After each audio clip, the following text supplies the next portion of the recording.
Ladies and gentlemen, boys and girls, and children of all ages, I, Sean Fitzgerald, the actual Justice Warrior, shall be bringing you live the debate between the Legend of Zeldin, the hero of New York, the prince that was promised, the king in the north, and the witch, the horrible person, the pro-criminal reject that is only governor because Andrew Cuomo sucks on hitting on women, Kathy Hochul. We will be going this tonight. We will be covering it live. It will be amazing throughout, and we only have 20 minutes of just you and me time before we get into debate time.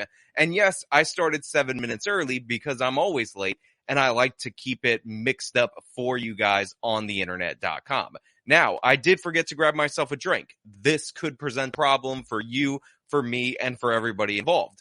But I'm excited. Can you feel my excitement? If you could feel my nipples, they would be super hard right now, and you would be excited too. Now, I don't know if I'm even going to be able to watch this thing because it is only available on Spectrum One, and they're supposed to put forward a link that allows the general public, the plebs, the non-Spectrum cable subscribers to watch it, and after checking, the link appeared, and then it disappeared. So, we might be in some trouble. We might not have a show for you guys today. We might be in danger. You should be scared. I'm a little bit scared. But just in case, we do have some alternative programming to go to, which is me leaving the stream because we have no alternative programming to go to. Now, somebody put 20 minutes. Cool. I can jerk off twice in the chat. Jesus. What am I going to do with you people? So, I'm obviously hyped for the debate. This is the one debate that we're getting. The fact that it's on Spectrum One is criminal. It is a crime, but since Kathy Hochul is pro-criminal and pro-crime, we should not be surprised. Now, we may have some special guests on the program today. I may ask Mr. Alf Benny to come on too if he's interested, but I have invited some real-life New Yorkers to join and talk about The Legend of Zeldin, the Ocarina of Time, The Legend of Zeldin, A Link to the Past, The Legend of Zeldin, Majora's Mask, because I feel like we're in an infinite loop of terror in this city, but that's all to be later. That's just, we'll talk about it then. Now, somebody in the chat did ask me about the Brooks case, and I got news for you because I have one of my favorite Darrell Brooks clips that we didn't get to go over, so we're going to talk about it in the meantime in order to kill time because we're waiting on this debate. So, I'm excited. I hope you guys are all excited. And Jeremy from the Quartering is no longer my friend because he's counter-programming me with Blair White. And the fact that he announced his stream first, not a good enough example. I'm really offended by that, Jeremy. You were a sweet boy. I liked you, and you hurt my feels by that, and I'm really, really sad. So, let me pull up this Darrell Brooks video because we got to watch it because it's so freaking funny. This is something that I caught the other day, and I actually think Darrell Brooks has a legit case here. So, you know, somebody's like, the Quartering was never my friend. True. Enemy of the state. Jeremy is not my friend, my friend. No, he's a sweet guy. He may like Magic the Gathering and like Pokemon and whatever he likes, but he's actually a sweet guy. He's a charming fellow. Be nice to the Quartering. All right, I got to play this clip, though. Past when they're coming straight from reports made by the people on the stand. Very curious. I don't understand your question. I'm not sure what you're asking me. What I'm asking is,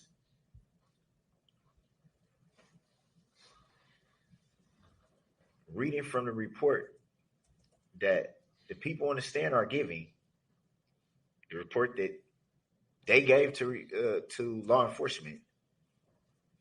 If you're asking me whether there's a mechanism in the rules of evidence and how to establish that before the jury, the answer to that is yes. If you're asking me how you do that, I'm not going to answer that. I didn't ask how. I didn't ask how. So, for those of you who don't know what's going on with this trial, Darrell Brooks is not having a good go of it. He is defending himself.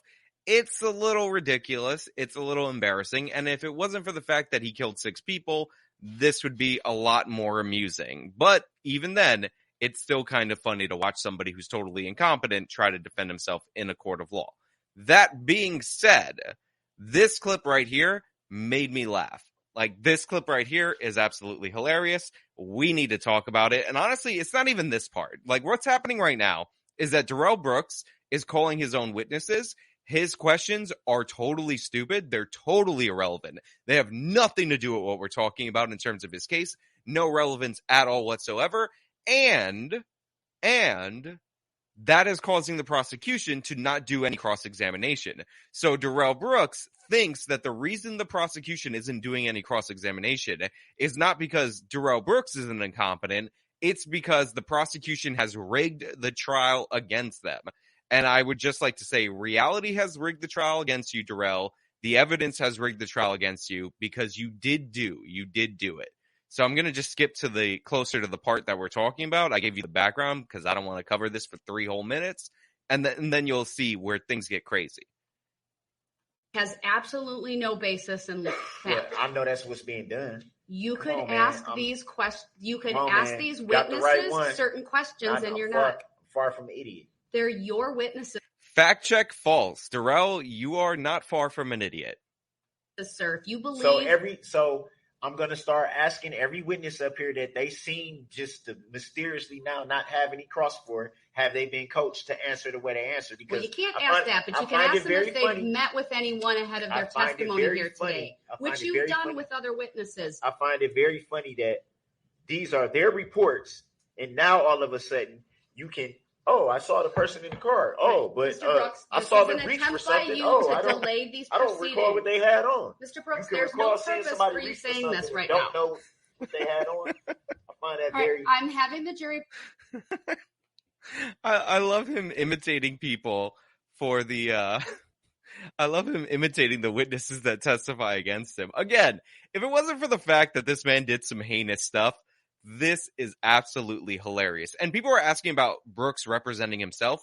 If he's competent enough to stand trial, like if they can't declare him insane, then he can represent himself. So it is what it is. Like, he is allowed to represent himself. So there's the guy saying write in Larry Sharpe. If you write in Larry Sharpe, you deserve to be banned. Somebody put that guy who's saying write in Larry Sharpe in timeout. We're not talking about Larry Sharpe. I'm not losing this election by 2 points because people want to write in Larry Sharpe. Lee Zeldin, The Legend of Zeldin, Ocarina of Time, Legend of Zeldin, Link to the Past. Yes, we're going full censorship. Larry Sharpe didn't even qualify for the ballot. Get him out of here. Don't ban him. I was saying, like, you could put him in timeout, or you could super chat right in Larry Sharpe, but you can't just type it for free. You got to pay for that nonsense. How about that? That's a new rule. All right, let me finish this clip, and then I'll bring up Thomas because I can see him. Out, I'm instructing you to avoid the commentary when the jury comes out, or you will forfeit your right to be present. You. There's an issue that we do need to pick up potential as to a witness by the name of Abel Lescano. He has prior criminal history. Thank you. So as long as the jury's out, we should probably discuss that. I would like to provide the defendant and the court with a copy. So that had to be said. So it's the defendant. That's not how it was said. That was how I said. You want to run the record back, Mr. Brooks? So I'm the only one. I got one. Mr. I got Brooks. one ear that work, and I heard that. This is to. You know what? I'm gonna say this. Darrell Brooks is 100% right on this account. That lady did say the defendant, and Darrell Brooks is calling it out. The fact that he said run the record back, bro, they're not going to be able to pull this record and be able to prove anything. If they're typing it, they're not typing defendant, emphasized angrily by the prosecution. But I do want to point out that the defendant the prosecution did in fact say that. Do I need to go to the tape? Do I need to rewind? Or do you guys agree that she did in fact say it like that? I'm waiting for the chat. Okay, the chat is all horrible. Benefit you so that you understand your witness has a prior record. Your Honor, when I leave the table, I'm away from the courtroom and I have to elevate my voice. This is the alleged record of Abel Lescano. True, Darrell. Like, I accept the value in return for value this document. One more interruption and you're going to be removed to the next courtroom. That's what you want to do anyway. It's not what I want to do. Do not interrupt Attorney Opera. So this attorney in the back over here, the one behind the brunette-haired lady, he's trying not to laugh. You could see it. So can Your you Honor, I believe he has 7 prior criminal convictions via OWI second from 1997, Darrell pounding his OWI fist. third from 1997, and OWI fourth from 2003, criminal trespass to dwelling from 2006. All right, I need to take a break. This man right now is having a stare down with me. It's very disrespectful. Come on. He pounded his fist. Frankly, it makes me scared. And we're taking a break. What are you doing? Darrell. That's what you're going to do? You're going to stare down the judge? Listen, he was right in that case. She definitely said, the defendant, exactly how he said. But this guy right here, like staring down the judge, ridiculous. Somebody's like elf ears. Maybe he should have been in the Lord of the Rings. Maybe that's why he's mad, because that other guy got cast over him. Think about it. All right, let's see if we actually have this link up. Oh, no. Now I'm a little worried. Okay, I'm going to bring Thomas up. Let me kill this. And then we'll have to get to the thing. I'm adding you to the stream, Thomas. Welcome aboard. Great to be here, Sean. Thank you so much for having me. I appreciate it. I got the text saying that you are going to be streaming the debate. What a more perfect person to have in than moi, someone who actually lives in Zeldin's district and is on committee for the party. I've been looking forward to this election for a while. Canvassing, knocking doors, organizing deployments. So it's good to see that Zeldin and Hochul are finally going to be going neck and neck. Wish there were more debates, but we're in for a treat tonight. How do you feel about the legend of Zeldin overall? Do you believe? I think he's been a good congressman. We've had him in office since 2014. He has appealed to a wide variety of people, so he can come off as very moderate to a lot of apolitical people, a lot of blue-collar Dems, but simultaneously still have the populist energy of the conservative movement and the Trump movement. So he's able to appease everybody. And I think, not since the 90s, not since the early 90s have Republicans, have we had the highest chance of winning an election than we do on November 8th. So, Zeldin, I think, really is our best shot. He's able to garner lots of different New Yorkers from various different views. Let's see what we can do. So I have a bit of a problem, and that is this is on Spectrum, which I don't have Spectrum cable. And I don't either. They're supposed to release a watchable link shortly before the debate. And I did see the link, but it disappeared, and now it is no longer present. So I'm a little worried that there's not going to be a show today because I have no way of watching this. I have no Spectrum login credentials. All right. Well, for people that are watching, for the few hundred people that are watching, if anybody's got anything, any service, anybody's able to scour the web, find a link for us, please do. Maybe we can get something up. I bet something's going to come up. I could refresh my Twitter feed. Somebody's got to be streaming something. Well, so I'll send you the link, in the private chat. Yeah, maybe it'll work for me. And there's a click here on that link because this was tweeted out by the Zeldin campaign, and it's supposed to have something for open access. And there was something before, but now it is definitely gone, and that link didn't work before. So now I'm really worried that this ain't gonna fly. It's asking for a login. Yeah, I know. There's supposed to be a fourth option that's supposed to be for Spectrum, for open access. Is there a YouTube version of this? Can we find this, or will we not have a show? Maybe Spectrum's YouTube channel. Let me go on YouTube, see. So people are saying the Spectrum TV app. Yes, you can use the app, but I'm on a computer. How am I going to connect my phone app to the thing? Yes, Spectrum is trash. That's why I don't have it. That's why Kathy Hochul wanted the debate on Spectrum, so as few New Yorkers could watch it as possible. She specifically turned down legitimate, public, you don't have to pay to watch it kind of debate options. Now I'm a little worried because we're 2 minutes away and it's not here. Let me check the Legend of Zeldin's Twitter account. Maybe he has an answer. Uh-oh. We might be in trouble, kids. I'll try to check in with some chats that I'm in, but I doubt that I'll be able to find something if others can't. Well, it just needs to, there needs to be like a live link. Come on, Zeldin. Give me something. Maybe if you check the Spectrum Twitter account, maybe they put out a link. What do you think? I'm going to do that now. Uh-oh. Of course, Time Warner Cable, which is what Spectrum is, no matter how many times they change the name, happens to mess this up at the last minute. They don't deliver. It's what always happens. And now I'm not going to have a show. All I wanted to do was rip off their broadcast, and now I can't have a show. Shameful. Let's see. Let me go to their homepage. Maybe they have something on the homepage. The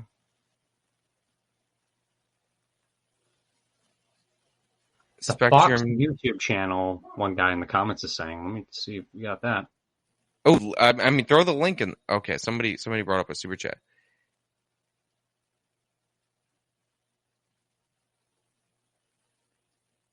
No, they can't. If you read the law, so this is just not true. So there are certain crimes that are not bail eligible, period, point blank, regardless of criminal history under the New York State bail reform law. Now, it was much broader, and they've slowly reduced the number of crimes that have no cash bail available to them. But it's just false that that the judges do have the discretion. It's just not true. So, that's the whole issue. New York's the only state in the union that has that, and there's a lot of misinformation about it. It's because people are trying to cover for Hochul and what she's for. And they've made changes, but when you realize what they added, you realize how crazy the law was even before. So, they used to have a bunch of manslaughter charges that were guaranteed automatic release, and now they've reduced that. So, let's see if anything in the last hour. Oh my God. I do see. Oh, okay. So Fox Business is apparently, I see the channel. Okay. We might be cooking. All right, I guess we're in business. Yeah, we might be cooking with some gas here. Yeah, so they've reduced the amount of charges to give judges more discretion, but the whole point is there's a whole bunch of charges and even repeat offenses where they don't have discretion. And again, you gotta think about the logic behind this of not being able to foresee that this would be a problem. Also, we have a special guest, another New Yorker. This is a full New York panel. The lovely and talented Mikey the Harlow. Hey! I missed you guys. Hey, Mike, how you doing, man? Good. I haven't seen you in so long. I know, it's been such a while. We gotta catch up sometime, but at least we're catching up now, all in good old New York, virtually. I'm rushing to get out of here. Pain in the butt when it comes to. No, we gotta hold the line, Mike. I'm adjusting your microphone because you're coming in a little hot, but. Does that sound okay? I always come hot. Okay, we have something coming up with the Fox Business stream. Oh, okay. We're already... are the rules for tonight's 1 hour long debate. Each Can candidate will have 60 seconds to respond to questions and will also be given the opportunity to respond if he or she is directly addressed by his or her opponent. We will also have what we call a cross-examination, where each candidate will be able to ask his or her opponent a question. And there will be a lightning round, where the answers have to be yes or no or very short response. You can see this full debate on the Spectrum News app at any time, along with a personalized voting guide. And that's where you can also find our live blog of tonight's debate with full analysis from our political team. And following the debate, we'll bring you a special half-hour program of analysis. For those of you at home, please join the conversation online using the hashtag NYDebates. We begin now with short opening statements. Right. They're doing openings by a random drawing this morning on live television. Lee Zeldin will go first. Good evening. I'm here for one reason, to save our state and deliver a safer, freer, better future for you and your family. New York is in crisis. We've experienced on so many levels attacks on our wallets, our safety, our freedom, your children's education. You're poorer and less safe because of Kathy Hochul and extreme policies. This is your opportunity to save New York. Over the course of this next hour, you'll get to hear a clear contrast between the two of us as far as our vision for this state. If you're tired of soaring crime, DAs that let violent criminals out on the street to roam free, crushing taxes and skyrocketing costs, New Yorkers struggling to feed their families and heat their homes, the reality is, for you, you deserve better. Thank you. Next is Kathy Hochul. Well, nice to see you too as well, Lee. It's looking forward to this conversation. And thank you to Spectrum and Pace University for hosting this debate, this conversation. She's sitting behind it's you, all Sean. about people tuning in here tonight. I've been your governor at the highest time of my life the last 14 months. Every single day I wake up thinking about how I can fight harder for you and your families, to invest in education for your kids, give you more child care opportunities so you can get back to your jobs. Also keeping more money in your pockets with middle-class tax cuts and property tax rebates, but very much focused on public safety and getting more and more illegal guns off the streets. But that's all the other thing I have to protect, your safety, but also your fundamental rights. She's going to bring up Trump. To be safe, but also to choose what you want done with your body, particularly this message is for women. You will see a great contrast here tonight between myself and my record and someone who has been called one of Donald Trump's strongest lawyers. Trump in the opening statement. He helped him on January 6th by supporting it with the overturning of an election. He sent text messages trying to orchestrate the big lie, and he opposes sensible gun safety laws as well as opposing a woman's right to choose. That's what's on the line here tonight. I'm looking forward to the conversation. Abortion. Okay. That's going to be, by the way, our first question is going to go to you, Mr. Zeldin, since you are drawing this morning. Of the Democrats. In New York State electoral politics right now, in the congressional races in my area where Lee Zeldin is congressman, and in local races for New York State Assembly, New York State Senate, including bail reform measures in order to improve public safety. We'll talk about it more after. Justice Services, which tracks statistics, says that it's too early to draw conclusions, pointing out that in 2019, prior to bail reform, the rate of rearrests of people out on bail in New York City was roughly 19% and remains statistically the same at around 20% in 2021 after bail reform. DCJS. Look at this. He's trying to hit Zeldin with bullshit right off the bat. Offender registry and the missing persons clearinghouse. My question is, so everybody was already being released on bail without bail for the most part, because most arrests are misdemeanors. The will of the people, they want to see reform. Even Mayor Adams says that judges should have discretion to weigh dangerousness. I don't think that if you're two Mexican cartel drug smugglers busted with $1.2 million worth of crystal meth, that you should just be instantly released on cashless bail. Now, Kathy Hochul supports cashless bail. As soon as it got implemented, she was out there bragging about it. She chose the champion of the defund the police movement and the architect of cashless bail, Brian Benjamin. Yeah, that guy who got arrested and had to resign. That was her first big decision to make him the lieutenant governor. We need to repeal cashless bail. We need to repeal the HALT Act, amend raise the age, and less is more. We need to make our streets safe again. I'm running to take back our streets and to support unapologetically our men and women in law enforcement.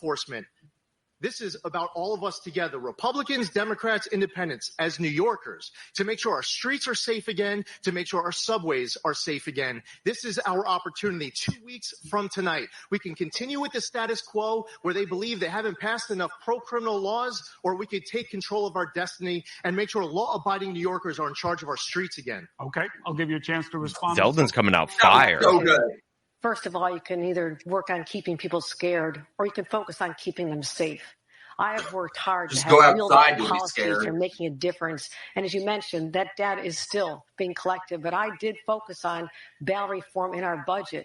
That's why the budget was 9 days late, because I insisted on common sense changes. But there is no crime fighting plan if it doesn't include guns, illegal guns. And you refuse to talk about how we can do so much more. You didn't even show up for votes in Washington when a bipartisan group of enlightened legislators voted for an assault weapon ban. I mean, we lost another child and a teacher yesterday in St. Louis because people will not support what I was able to get done here in New York, and that is a ban on assault weapons for teenagers. You can't even do that. It's quite extraordinary, but it's about getting the guns off the streets. That's the first He should point out that they release do, teenagers with illegal guns. Did you want to respond?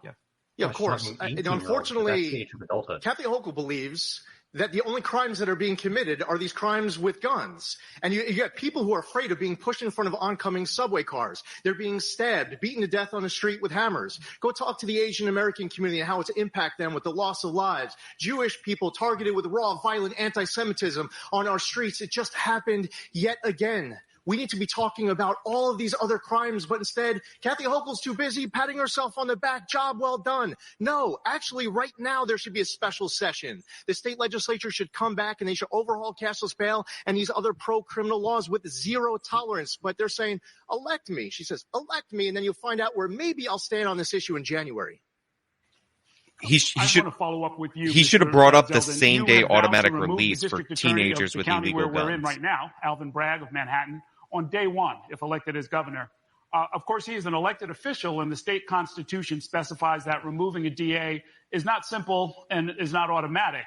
Removal requires specific charges of wrongdoing, not just a difference of opinion, and the official in question must have a chance to defend themselves formally. What specific conduct are you alleging the district has engaged in, the district attorney has engaged in? Absolutely. The first thing I'll do right after I'm sworn into office is turning the Manhattan District Attorney Alvin Bragg to let him know that he's being removed. And it's from day one that he was a district attorney. He said that he was not going to enforce all different kinds of laws across the board. Others he treat as lesser offenses. Look what happened to Jose Alba. He gets he's defending himself. Alvin Bragg sends him to Rikers Island, slaps him with a murder charge. He had an open stab wound. Alvin Bragg asked for hundreds of thousands of dollars in bail in this case, but doesn't go after the person who stabbed Jose Alba. We reached the point where Jose Alba said that he needed to go back to the Dominican Republic because he didn't feel safe here. Alvin Bragg is not doing his job. The message will absolutely be sent that if you're the DA, it stands for district attorney, not defense attorney. Alvin Bragg can go be a defense attorney, but if he's not going to do his job, I'm going to do my job, and I'm going to remove him as soon as I can. Zeldin got the fire. I'd be happy to. I'm not surprised. Crushing it. In Lee Zeldin's world, you overturn elections you don't agree with. You can't throw out someone who is duly elected. Yes, I've worked with all of our district attorneys and given them more power to do their jobs. But for someone who voted to overturn a presidential election, God, all she has. I'm not surprised. He just thinks whenever he wants to do something, January he can just 6th, undo the will of the people. Abortion. That's not the democracy we live in. But it's where were you January 6th? Now listen, you're a New York voter out there. You're worried about security on the streets in our subways. A question gets posed about a Manhattan DA who refuses to enforce the law. And all that my opponent can come up with is talking about the last election. Think about that. Now, we don't have recall elections in this state. But when they crafted the New York State Constitution, they gave the governor the authority to remove a district attorney when they refuse to enforce the law. And I'm going to do what is not just my constitutional authority, but my constitutional duty to keep the people of this city, of this state safe. And I got to say he's wrong about that because there's many facets. It's not about governing by sound bites. I'm governing by sound policy. Yes. Oh my God, her lines are so lame. On streets because I brought together people from 9 states to work together. We're hitting the gun traffickers. We also made sure that we did make those changes to our bail laws so we can have repeat offenders and people with gun offenses treated as they were under the previous law. That got done because I made it get done. But also, we have to talk about getting guns out of the hands of young people, background checks, and people who are severely mentally ill. What I have proposed to work with Mayor Adams was more cops. We'll support them with our state resources, cameras in the subways, as well as care for the people who are severely, severely mentally ill and can have an episode that can cause harm. We're taking care of this. Setting aside an election is something you want to do. I'm all about getting results, real results, not just more sound January 6th again, every single sentence. Overall crime in the subway is up by over 57% this year. There have been 8 homicides in the subway so far in 2022, while in prior years, going all the way back to 2008, there were never more than 3 murders in any given year in the subways. And as you mentioned a few days ago, you and Mayor Eric Adams announced a plan for an expanded police presence in the subways, along with more security cameras, 50 new treatment beds for the mentally ill. But given the dimensions of the problem, what is your message to New Yorkers who are frightened for their safety and believe the latest initiative is too little too late. No, I understand the fear. I walk the streets of New York City every day. I've taken the subways. What are you talking about? Real. There's facts to talk about statistics, which you're from make Buffalo. Shut up. I'm also dealing with real Governor's mansions who in are Albany. anxious about their kids She'll getting on a subway pictures in front of going to work. new subway stations, but not right. That was not my first time teaming up with Mayor Adams. We were together literally January 6th. Oh my not God! That January 6th. Oh my January God! 6th the following year. When Eric Adams was brand new as mayor, I said, let's go to the subway together. Let's work together. Not that January 6th. A governor and a mayor working in concert to support law enforcement. I tripled the amount of money to go to law enforcement. I'm not anti-Buffalo. Buffalo actually is going to vote for Zeldin. I'm just saying she's not from New York City. To fund our police officers. He didn't show up to vote for sensible gun safety legislation. He walked off his job years ago to run for this one. And I feel for his constituents who've been not represented at all over the last year and a half. You know, it's amazing that we're going to be able to go through the entire crime conversation of this debate, and we're still waiting for Kathy Hochul to talk about actually locking up criminals. I mean, people are at home waiting for action to make sure that the handcuffs are going on criminals instead of law-abiding New Yorkers, so that people can go walk the streets of Manhattan instead of having to call an Uber just to go 2 blocks because they're afraid. People who have changed their behavior, they're not riding the subway at the same hours. Maybe they're Jewish, they take their yarmulke off because they're afraid of being attacked. Maybe there is a woman, they tell me these stories of having to hug a pole or grab a guardrail because they're afraid of being pushed in front of an oncoming subway car. There are criminals out there who need to pay the consequences for their action instead of the catch-release policies that Kathy Hochul champions. It is a joke to talk about a crime policy that doesn't include doing something about illegal guns. When you had the chance as a member of Congress to stand with other Republicans who said enough is enough.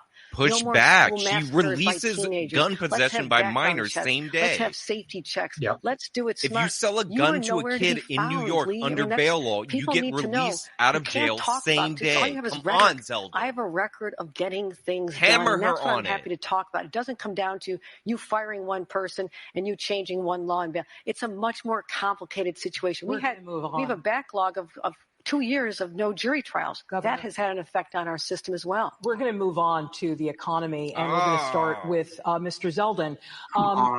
The economy has been shaky since the pandemic. It's also one of New Yorkers' top concerns, according to multiple polls. Inflation has increased rapidly, reaching record highs not only in the U.S. but across the world. Bring up the Supreme Court decision. Doesn't control the levers of the worldwide economy. Could you talk about specifically how you plan to provide relief Hochul's to not New York good, families? though. She's not ready for prime Well, time. we have to bring spending in this state under she control. Never had to be. We've seen all these bailouts coming from the federal government, and the state just decides that they're just going to increase spending, and that becomes a new baseline for the next year. Well, what we have to do is have a state spending cap. We need to bring down taxes across the board. We should reverse the state's ban on the safe extraction of natural gas and pursue other opportunities to create more jobs and generate more revenue and revitalize communities. We should all be able to proudly say that we are living in the greatest state in the greatest country in the history of the world. It's more difficult, though, when your state is leading the entire nation in population loss. So whether it's industry, whether it is, like, for example, the people in the southern tier desperate for being able to reverse the state's ban on the safe extraction of natural gas, approving new pipeline applications, and more. Generate revenue, bring spending under control in this state, bring down taxes. New York is going to be back open for business, baby, January 1st. Thank you. Same question to Governor Hochul. It's an interesting We're at January 6th. Talk about what I've done, but also respond to what we just heard. If you're really serious about helping people, you cut their taxes in middle-class families. I did that this year with the legislature. We gave people property tax rebates this year. We suspended the state tax on gasoline to help get more money back in their pockets. But the most expensive thing for our families is their mortgage or their rent payments. I have a plan heading into the next session, which is thoughtful. We're going to be able to create up to 1 million new homes so we can help remember my video on the $900,000 per unit project she put up. We want to create jobs when you as a member of Congress vote against everything that would create jobs. You voted against the infrastructure bill. You voted against that was bipartisan. You voted against the Inflation Reduction Act that would have brought more money to help protect our environment. You think that people are like temporary gas tax holiday. We have the highest gas taxes in the country in New York City. It's absurd that you live on Long Island, and we're talking about the 10th anniversary of Superstorm Sandy. That federal money can be used in our state to build up resiliency so we don't lose people's lives again. We have to have smart economic policies.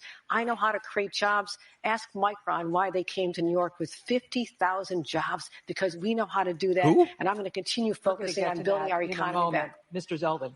Yeah, sure. And obviously, what the governor's not pointing out is that she's hitting all the commuters now with a congestion pricing tax. She's not talking about hitting the farmers with a reduction of the overtime threshold from 60 hours to 40 hours a week. As a member of Congress, I actually helped get the FAST Act passed in 2015 when I first got there. And you know that for all those people in the Long Island Expressway who are tired of hitting all those potholes, all the damage done to vehicles, it wasn't until just now, just before the election, that they were spending the money that we got allocated in December of 2015, dragging their feet from one industry to the next, regardless of whether we're talking about the east end of Long Island, the southern tier, or anywhere else, those farmers in the North Country and beyond. Kathy Hochul has been failing every step of the way, but that's the rest of the story she won't tell you. True. The roads are just in response worse. To that, first of all, those infrastructure dollars are supported by votes in Congress. You didn't even bother to vote to help me fill $86 million worth of potholes. People love the LIE now. It's just out there. Southern state. People are so happy to see this done. And I drive that every day, Kathy. You ain't selling me on that. Spending it wisely on things that people may. Now, you mentioned the farmers. I think you might have overlooked our information on how we are absorbing the cost in New York, of all the over overtime for our farmers. I got a flat on the They don't have LIE to pay back in any June. more. They're going to be the individuals who work for them will be paid more. The state has made a commitment because part of our national security and our economic security is to have family-owned farms here in the state of New York. I used to represent the most rural part of our state. I had more farms and cows than communities. I love farms. I understand Thank their you, needs. Kathy. And so let's talk about a real record versus the rhetoric of what you would do when you had a chance to vote for your district and voted against it. We need to move on to another. Very briefly, Susan. Yep. Okay, first off, the tax credits for the farmers, it's just 1 year. So the farmers are really upset because they don't have any long-term liability. The funding projects for the pavement on Long Island Expressway was paid for by the 2015 FAST Act.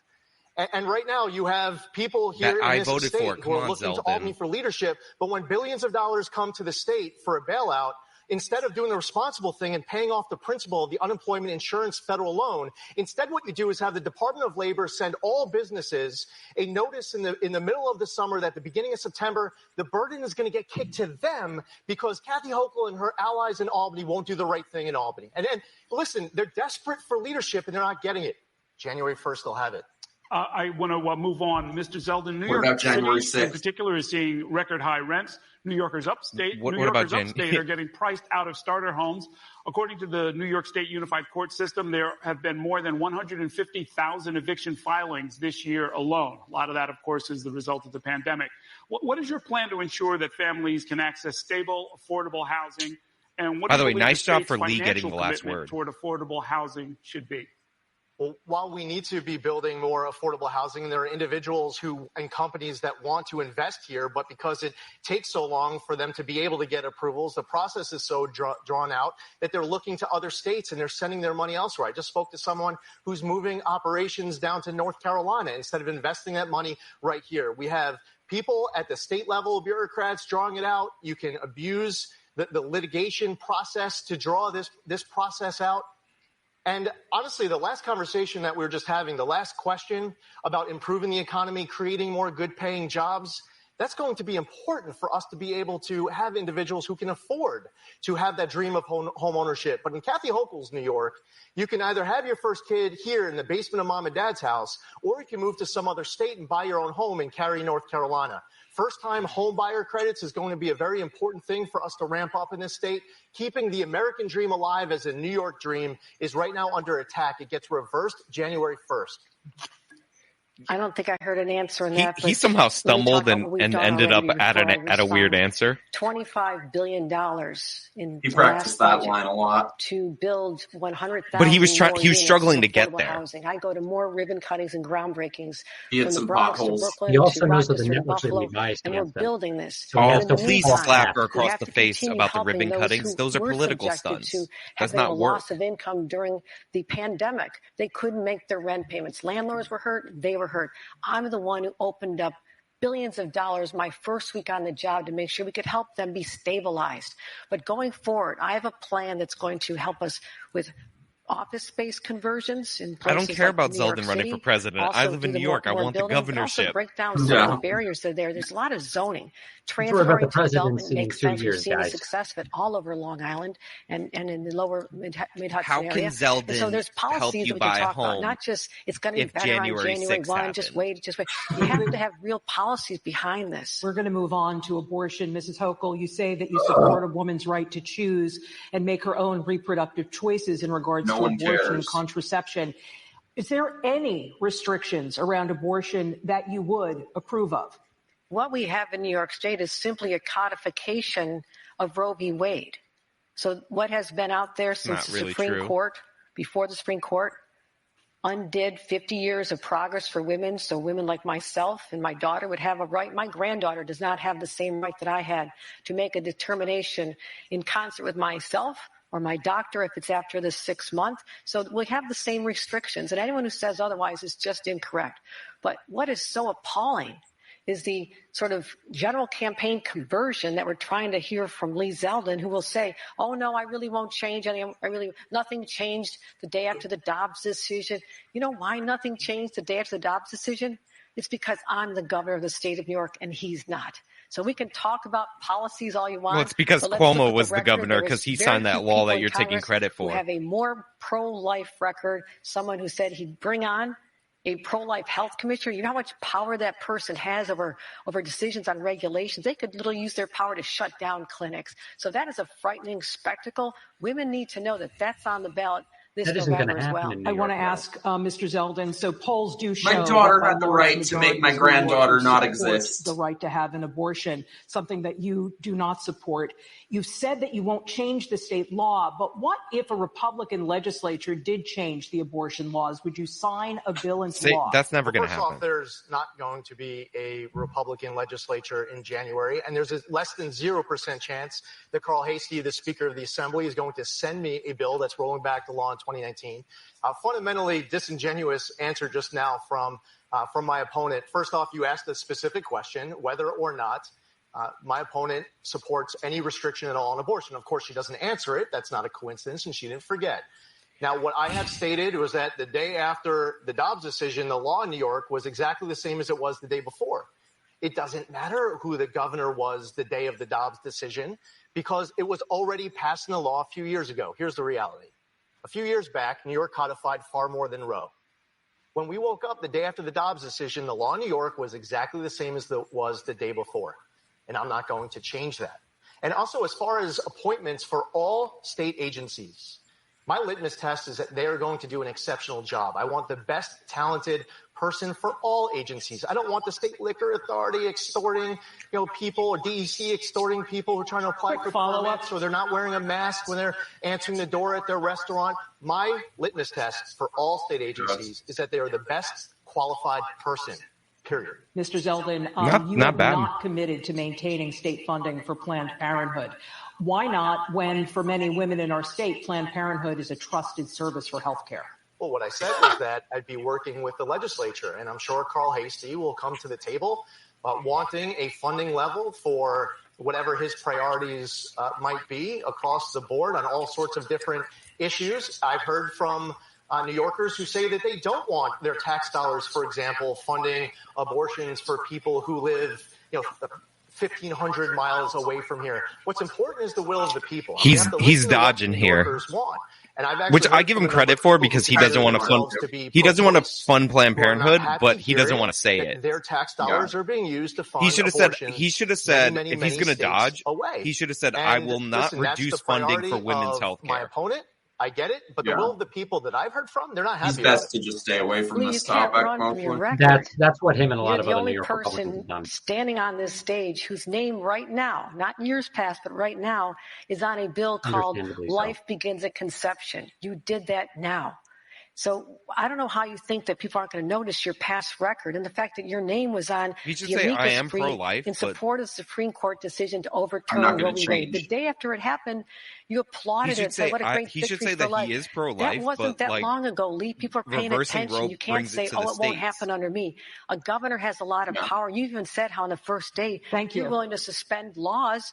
How do we know you won't do it then? I don't trust this. The women don't trust this.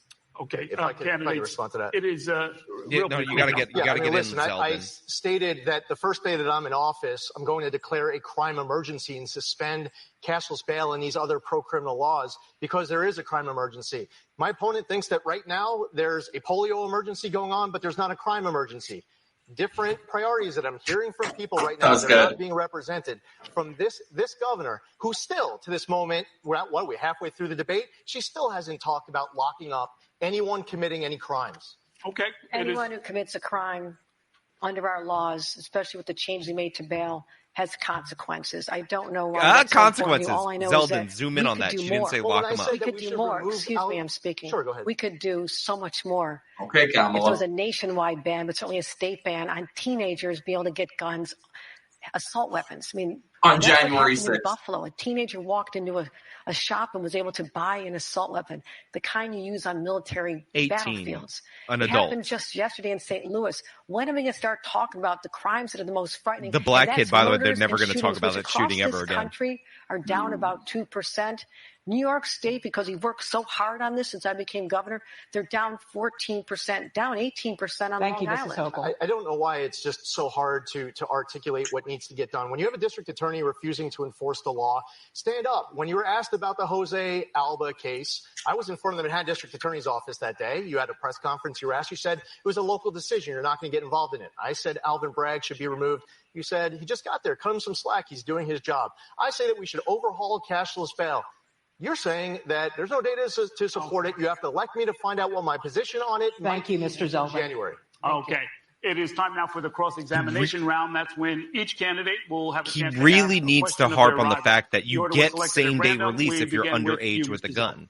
Well, one of the other and hit her on the Supreme Court decision. My opponent has lost the trust of so many New Yorkers is they see all these stories with regards to the pay-to-play corruption. Someone hosts a fundraiser for her. And then just days later, she suspends unilaterally New York's competitive bidding laws.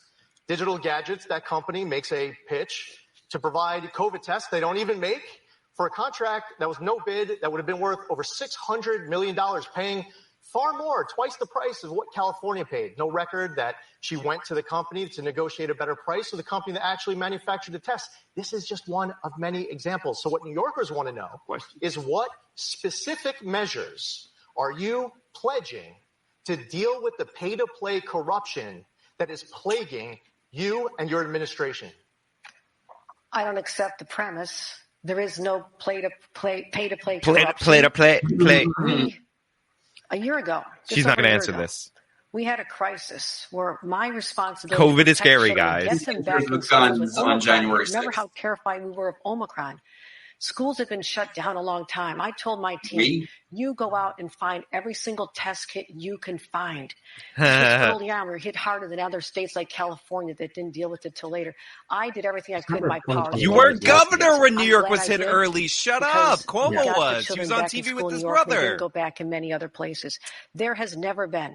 And she buried the case against him. A policy change or decision made because of a contribution. Now, what worries me, though, I don't see why the one woman you have Cuomo one billionaire donor gets to be governor. Who's given you over $10 million. Wants to hit on her. Is this your question, Mrs. Hochul? No, I'm answering his. I already answered his question. There's no pay-to-play corruption, and the policies are we don't do it anyhow. So why would I change? We're going to make sure we have internal control. Remember when Omicron caused January 6th? They've been in place.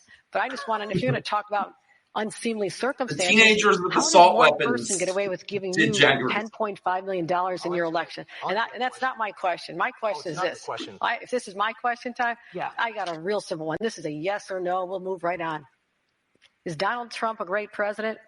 I worked closely with him on a yes number of important policies. And he's allowed to have Of course, a Trump. And I believe that from our work to combat MS-13 on Long Island, our work to secure a $2 billion electron ion collider for Brookhaven National Lab, and all of the many decades of jobs, not just for the construction, but the research, will be humanity-changing research, whether it's our work to secure the southern border, strengthening the U.S.-Israel relationship, moving the embassy in Israel from Tel Aviv to Jerusalem, getting the Abraham Accords a push, maybe the effort to go after the Iran nuclear deal, which was fatally flawed, and fortunately he stopped it. When it was the pandemic that hit, and I was picking up the phone, and I got PPE here, and we're getting the approvals for the semi-automated testing, the public lab testing, the private lab testing, bringing the USNS Comfort up to New York, bringing the Javits Center online. All of that work is our job. Thank you, Mr. Zeldin. I would take that as a resounding yes. And the voters of New York do not agree with you. Thank you. It is time now for Orange our Man lightning Bad round, where each candidate will answer our questions with a real brief. He should have said forwarding the vaccine to make Hochul go out against the vaccine. Kathy Hochul, this is a question we've asked in our past debates. Do you want to see Joe Biden run for re-election? Yes, I do. He has delivered for the people of this country in ways that we still don't know the benefits. The Inflation Reduction Act, the infrastructure dollars that Lee Zeldin voted against. Nothing else to run on. Yes. Okay. Do you want to see Donald Trump run for president in 2024, Lee Zeldin? Not even thinking about it. I'm focused on 14 days from today, defeating Kathy Hochul and saving New York State. Mr. Zeldin, should the cap on charter schools in New York City be lifted? Absolutely. We should lift the cap on charter schools. Mrs. Hochul. Yes. Mrs. Hochul, there is a bill on your desk that puts a moratorium on proof of work cryptocurrency mining in New York, which is the kind of cryptocurrency mining that is energy intensive. Will you sign it? My Department of Energy, Environment Conservation already stopped a company that was utilizing Nobody so much cares. Even more so than the previously shut down business. I'm looking at that bill closely. This has nothing to do with whether or not we embrace the cryptocurrency industry in our city. This is a specific kind of cryptocurrency, energy intensive. Yeah, and we're focusing on making sure that they have green facilities, that they're not using that kind of. Oh, they use solar panels to mine the crypto. Would you sign a cryptocurrency narrow moratorium like this one? No, I wouldn't, and we shouldn't be picking winners and losers in business. And you see it right now getting played out as far as, they're donating money for my opponent, trying to curry favor. Listen, the reality is on the merit, we should level the playing field. Stop picking winners and losers based on political connections. Okay, Mr. Zeldin, with recreational marijuana now legal, does New York have sufficient protections in place to protect the health of young people? Absolutely not. As a matter of fact, when I was coming here from my office, I rode the 2 train up and I had a lot of members of the media with me, and we were smelling some marijuana along the way. And if you want to come to New York and have your little kids, my daughters are 16, even though they're 16, they're in 11th grade. I'd rather not have to walk down the street with a family exposing my kids to what they can get exposed to right now. And what you see on the other side is, move for more legal injection sites. That's not the right answer. Mrs. Hochul. You just made the case that, yes, it's already out there, but why don't we legalize it, tax it properly, have distributors who are actually people who have been marginalized. This is like a terrible topic. Mass incarceration. This is where Republicans lose. Illegal, and giving them the chance to help build a business and be part of a whole new Make economy. criminals drug dealers again. Got it, Kathy Hochul. Jobs in communities that have been overlooked for a long time, and this is a great opportunity. One more question. I love that they have to make the blacks drug dealers. Mrs. Hochul, there are 2 overdose prevention centers operating in New York City where individuals use their drugs safely and where no one has died from a drug overdose. There's no such thing. The operation of these centers. This is something I confer with my Commissioner of Health on, and she is supportive of this, but I want to see the more data. And there's always an effect on a neighborhood. You have to be sensitive to more data. These are placed in neighborhoods, but I'm laser focused. I lost a nephew to an opioid addiction that started from a prescription he received from a doctor. I have worked for the last 8 years. I mean, if you were Kathy Hochul's nephew, you might experiment. Mr. Zeldin. Heck no. Thank you. We're going to move on now. We're going to move on to threats to democracy and ethics, and we're going to start with Mr. Not Zeldin. one word you about voted the mandates against certifying the 2020 presidential election in Arizona and Pennsylvania. And since then, dozens of courts across the country have found that there is virtually no systemic we have 20 fraud minutes in the left. 2020 election, and certainly no widespread We have systemic 20 minutes fraud. left, and they changed the topic. If you could do it again, knowing what you know now, would you vote to certify the results of the 2020 election? The vote was on 2 states, Pennsylvania and Arizona. The issue still remains today. You're going to have more health emergencies and natural disasters. The United States Constitution says that state legislatures set the administration of election law. And that was the question I articulated then. It's the question I'll articulate now. And it's about looking forwards, not backwards. Election integrity should always matter. I believe that we should have voter ID in our state. I believe that we should have voter ID in all 50 states. I oppose ballot harvesting. I believe that we have a principle of one person, one vote, and that is a principle that belongs to a United States citizen. There was a move in New York City to allow non-citizens to vote, hundreds of thousands of non-citizens. I opposed that. I was outspoken of it. A lot of crickets coming from my opponent. And I'm glad that the courts ruled that that was not okay. So what's important looking forward is making sure that whether it's 2022, 24, 2032, we should always care whether your candidate comes in first or second about election integrity. If you lose this election, do you promise to abide by the results? Of course. Well, first off, losing is not an option. Secondly, playing along with your hypothetical question, of course. Thank you.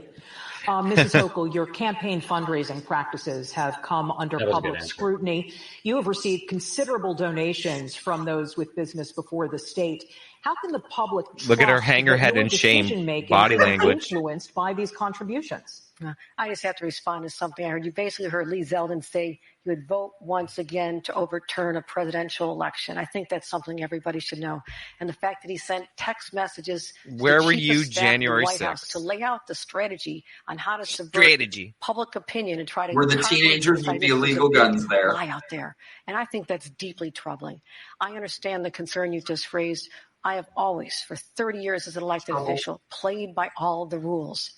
There has never been a situation where there is You're getting money from people with business before the state. Answer the question. What about January 6th? That's Kathy Hochul's campaign in a nutshell. I supported campaign finance reform since I was a young staffer for Senator Moynihan. I worked hard to make sure that people have trust in the system. Thank you, Mrs. Hochul. Lee Zeldin, please respond. Well, it's no coincidence that you ask a question about crime and my opponent wants to talk about the former president. You ask a question about pay-to-play corruption plaguing her campaign. She wants to talk about the former president. But, okay. So if anyone out there wanted to go back and look at the text that was sent to the White House Chief of Staff, it was at the very beginning of November, before the race was even called for Joe Biden. And what my concern was that I expressed was that you should only be putting out confirmed, verified, actual irregularities, because the problem was everything was getting mixed together. But that was the very beginning of November before the race was even down in this shit. No one cares. Can I just say, if you had the ability to be text messaging the White House, I would have much rather you text message said, hey, Mr. President, while you're heading out the door, can you at least undo the damage you did to New Yorkers when you eliminated the state local tax deduction, which resulted in a high tax rate for our citizens? I mean, there's so many things. There's so many things you can. About Trump's tax bill. I'm talking about your record. Mrs. Hochul, you signed legislation that has passed restoring the controller's oversight powers for all state contracts, including the SUNY Research Foundation. I'm in conversations with the controller as we speak about the levels. Why'd you remove that, Kathy? In place. We think we can negotiate a position that recognizes. Hey, Chatty Kathy, why'd you remove that? So something that maybe is that why people are flooding your office with donations? 10 or 12 years ago has a different price point. So we are actually having conversations to make sure that people do feel comfortable that we restore the oversight system. And I believe in this. I mean, I believe in accountability and transparency. And people are writing SUNY like SUNY Muslim. It's SUNY like State University of New York. State University of New York. We're going to move on, Mrs. Hochul, to date. More than 21,400 people seeking asylum have been sent to New York, mostly from Texas and Florida. Still not a word about the mandates. A sanctuary state. The bulk of the current crisis is falling here in New York City, which has been seeking help from the state and currently estimates the cost of housing these new arrivals at more than $1 billion. So my question for you is, have you spoken to your fellow governors from Texas and Florida who have sent these migrants to New York and apparently intend to send more? And if not, why not? I'm talking to the President of the United States about this because I talked to Joe Biden and his chief of staff on multiple occasions, once with Eric Adams in the room. And he understood our frustration that this really is a federal problem, that these people shouldn't be used as political pawns by these governors. That's disgraceful, number one. But secondly, why can't we do the processing and start them on the path to asylum at the border instead of sending them all over the state where they have no connections? So we're working on this. I've supported Eric Adams' efforts to. She's like, that's the border's problem. I'm in favor of illegals, but like not here. Buses, but that $1 billion number, I believe, is going to be significantly less because after our conversations, President Biden started making changes so people are more likely to have an incentive to stay in their own country. We're talking mostly about Venezuela, those individuals. So we've already seen a stemming of the tide of people. I don't know that that'll change. Zeldin's right now, definitely going to bring this up, the midnight flight. Thank you for the super chat. I mean, not to say it would necessarily be effective, but why not call the governor of Texas and say, hey, what are you doing? If you think it'd be useful, I could call him, but I don't think that's going to change try. I know the mayor did outreach. I mean, Kathy. Someone's so intent on politicizing Come on, environment, Kathy. something we're rather the man's in a wheelchair. You can stand up to all him. The time about trying to scare people and demagoguery. I don't know that I can really get through in a rational way to the governor of Texas. She but never if all called. Of you think I should make she the never call, called. Where I'm working is with the president, working with President Biden, working with Mayor Adams to help these people. Okay, Mr. Zeldin. I mean, listen, the fact is that when people were flying into Westchester Airport, Stewart Airport, Montgomery, my opponent has nothing to say. People of New York are demanding transparency. They want to know who's coming, where they're coming from, who they are, where they're going, but nothing until she found her boogeyman. As soon as the buses start arriving, then she's making believe like this is the entire problem. Now you want to provide the transparency to New Yorkers because you owe it to them. And then you pick up the phone and you call Joe Biden and you say, Mr. President, you have to secure the southern border. Finish construction of the border wall, end catch and release, enforce the Remain in Mexico policy. Instead of attacking, support our customs and border patrol agents. Stop incentivizing and rewarding illegal entry to people who are being flown up. Not only are they getting a flight with this Biden travel agency, they get a phone to boot. You have a lot of New Yorkers who are law-abiding New Yorkers. They've been here a long time. They're saying, well, what about me? What about me? Why is this governor not providing the transparency that we demand?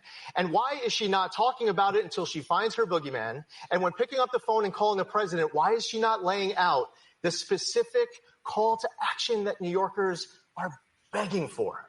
I have called for federal immigration reform. When I was a staffer for Senator Daniel Patrick Moynihan back in '87. Patrick Moynihan. The last time we had a bipartisan, you wouldn't believe the statesmanship. When I was a staffer, you don't understand, Mr. Zeldin. When I was a staffer for Moynihan, but also how we handle the situation going forward. Since then, Republicans who had Moynihan being mentioned 4 times in this debate? They mentioned these politicians mention him always. I'm always used to doing. Thomas Sheedy died, if you noticed. But we seem to be able to be incapable. It's like that movie Unfriended got to him. Democrats on this issue, and until then, there's going to continue. Trying to fix my Mr. Zeldin, my if you're mic here. sworn in January, what would you do about this migrant crisis?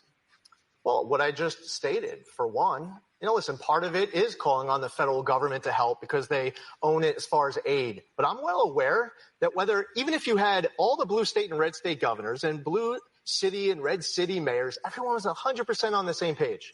And they solved it today. It gets worse tomorrow. Because actually, unlike what was just stated by my opponent, the surge is still continuing. And it's not just about people coming. It's also about things like illicit drugs that are coming, the sex trafficking, the labor trafficking. This is about working with the Department of Justice, having the state police. I grew up in a trooper household. The state police are exceptional. Maybe they should be working with the federal government more that was unnatural, to be able to way. tackle the illicit drugs that are coming in. But we need to stop it at the border. That means the federal government working with the DEA and some of these international entities that we have.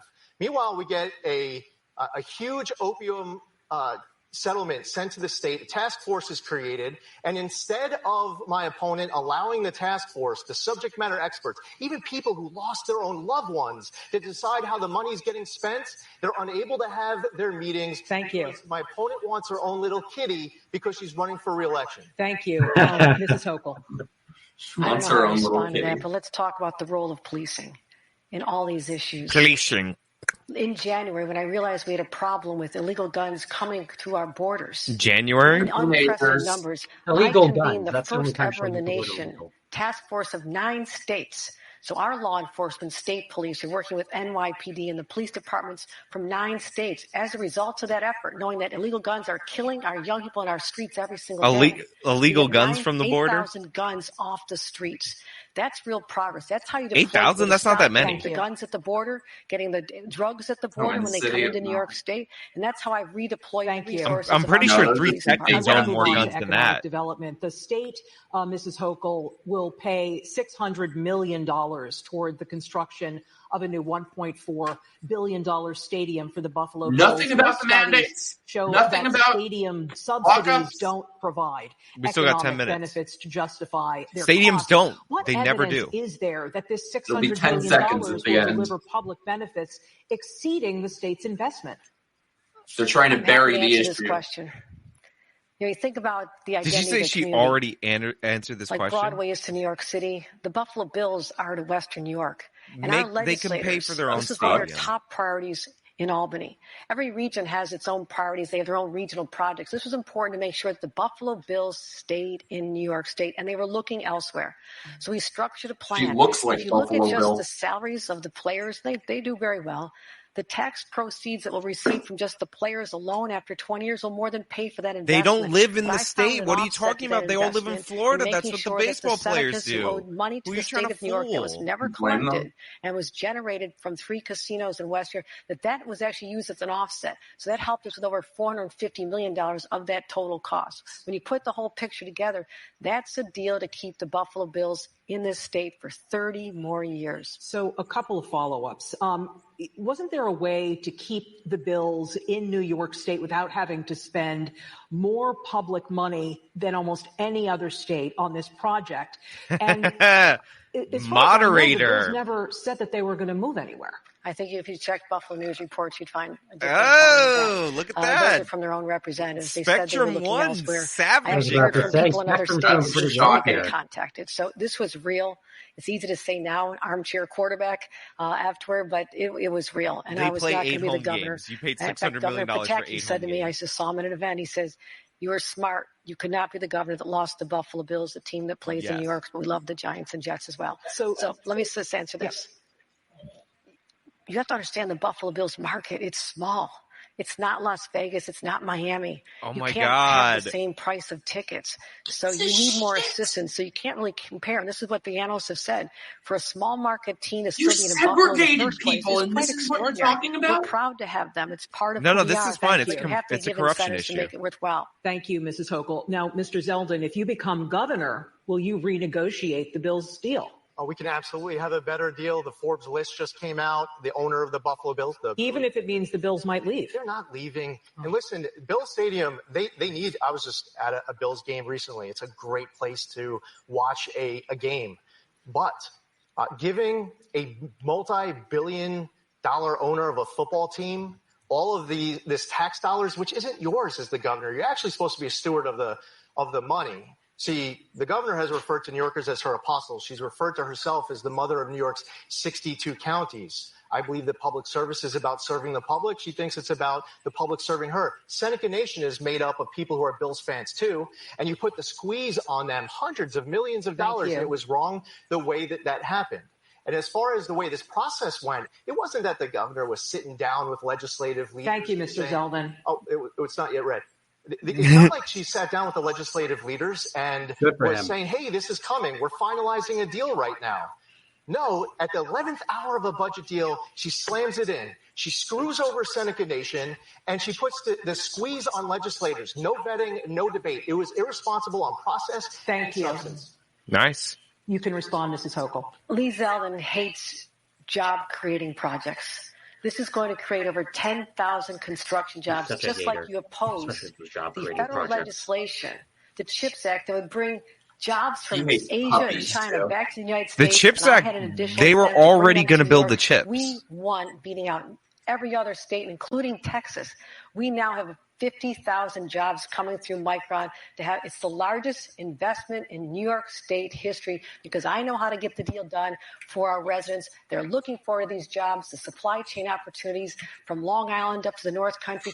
People are excited. I have one more 10,000 temporary construction jobs at the cost of $600 million. I know how to create jobs. You don't even give the support. Thank you. One single vote in Washington. Thank you, do that. Mind if I respond? Mr. Zeldin, other than hydrofracking, what is your economic development plan for upstate New York? So, Governor, you segregated the government people. Should be in charge of setting those parameters. Under We need to false boost upstate pretenses. Manufacturing. We shouldn't be lowering the overtime threshold. We need to invest in broadband. We need to approve new pipeline applications and do a better job delivering energy across the entire state. Part of this has to do with, instead of the governor, I have not a problem with job-creating projects. I have a problem with corruption-creating governors. And when she has these pots of money that she creates for herself so that she can spend her campaign, this Rose Garden strategy, how's that working out? Going around every single day and doing press conferences, handing out your money. Now, I think if you get your money back as taxpayers, you shouldn't be, and that's a very rare thing that happens when you get money back. This governor actually put on the property tax check that it was courtesy of her, as if you owe her a thank you. What we need to do is bring down taxes across the board, bring spending under control, have pro-business people in charge of these state agencies. When Amazon wants to bring 25,000 good-paying jobs to Queens, we should be making sure that we're finding a way to be able to make that happen. But what we shouldn't do is just put our finger on the scales, and then based off of political connections and relationships, we pick who the winner is and the loser. Thank you. That is so inconsistent. The Amazon deal was funded on the same economic development strategy that Micron is. So Amazon's okay, but Micron, what have you got against 50,000 jobs in upstate New York? I grew up in upstate New York. I knew what it was like when the major industries left town. Those communities were decimated. All my siblings left Buffalo because they couldn't get a job years ago. Now the unemployment rate is down at historic So you lows, segregated 5%, people. less than 4% in Buffalo. Things are turning around.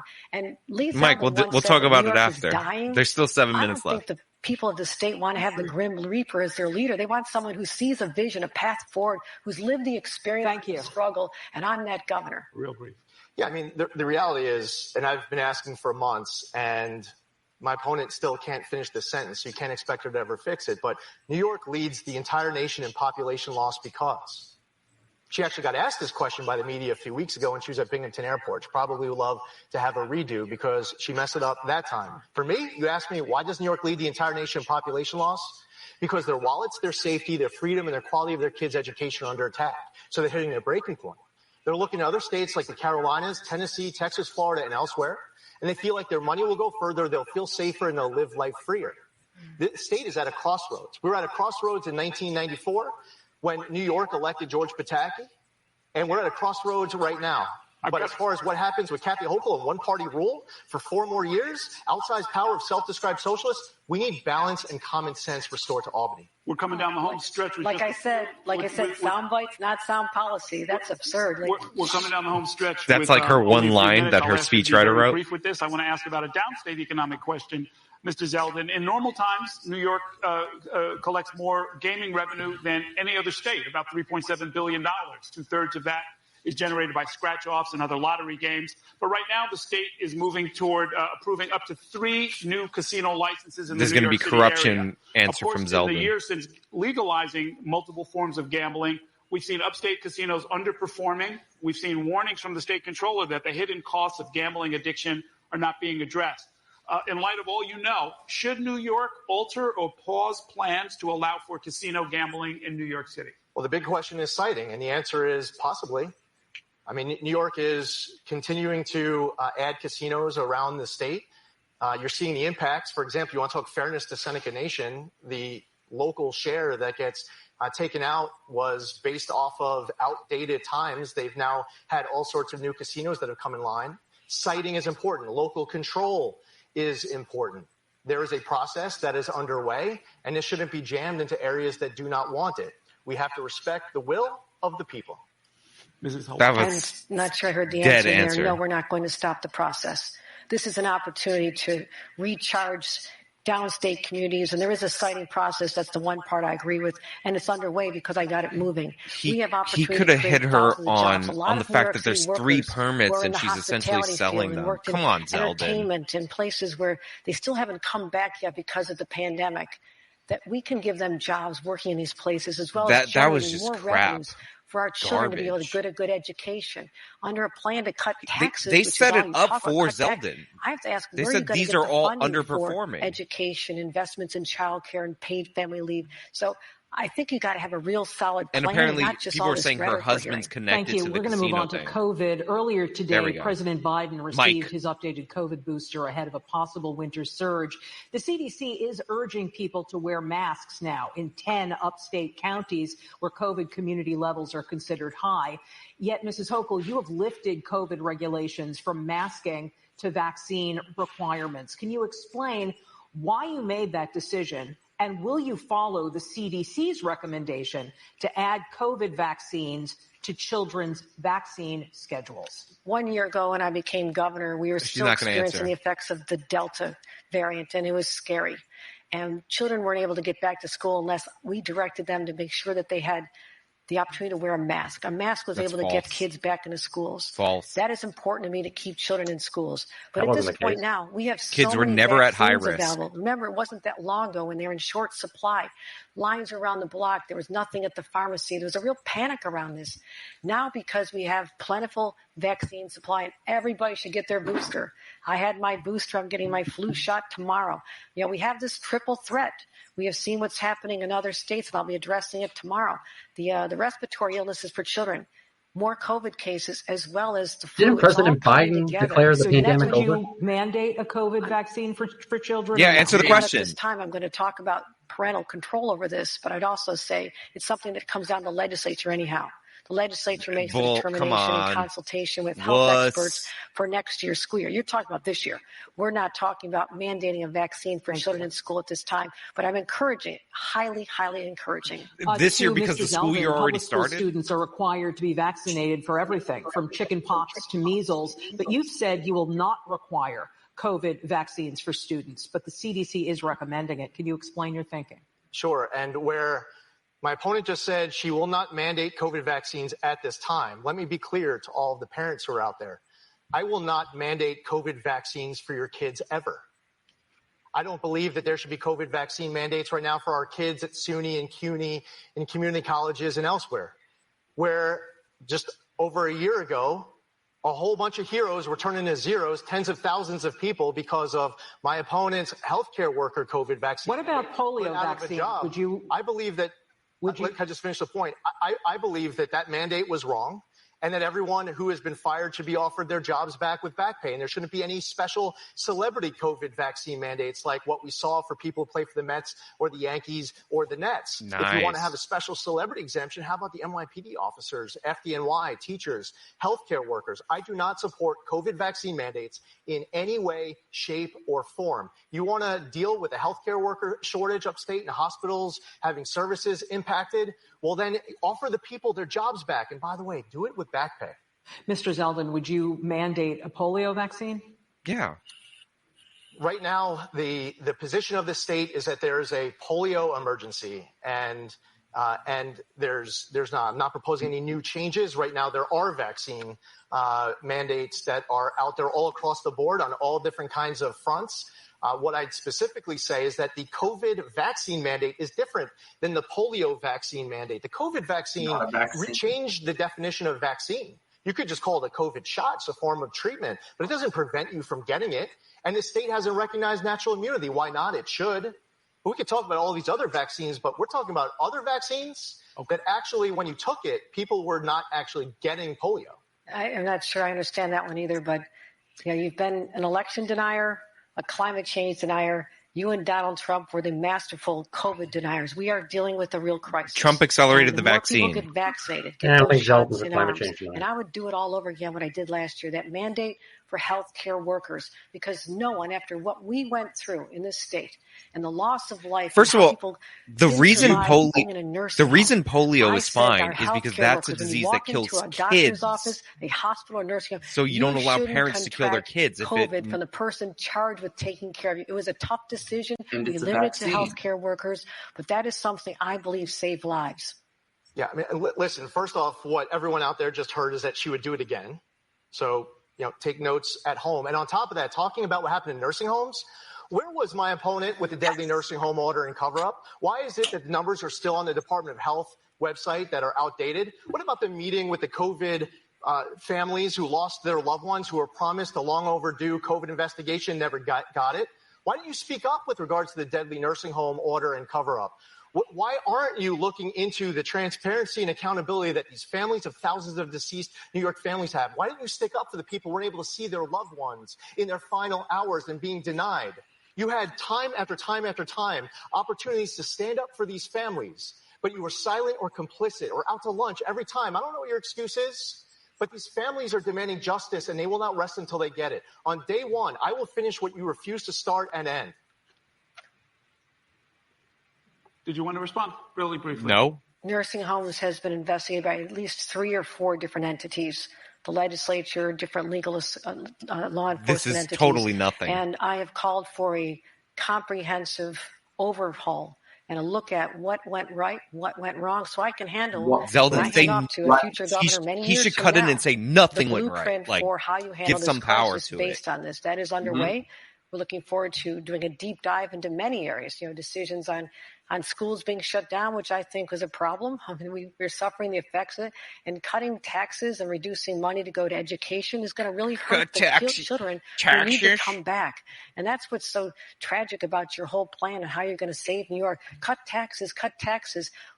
Tell me what programs you're willing to cut in order to accomplish that. Look at Zeldin, like, just nodding his head. Yeah, I want to cut taxes. Parents, they're too high. Teachers, money for childcare. There's so many areas. The question was, so elderly people dying in nursing homes. Across the this board is the answer to elderly people dying in nursing homes. For servicing the people of the state at the level they've expected. Okay, candidates, we're going to, producer says we can go over really literally just like a minute or two since we're past our hour. If you want. Oh, me too.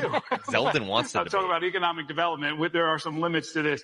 And that's all they're going to ask you about gun regulation. Earlier this year, a month after 10 people were murdered at that supermarket in Buffalo, the Supreme Court struck down New York's concealed carry law, ruling that the number of restrictions on gun owners was so great as to effectively cancel the constitutional right to bear arms.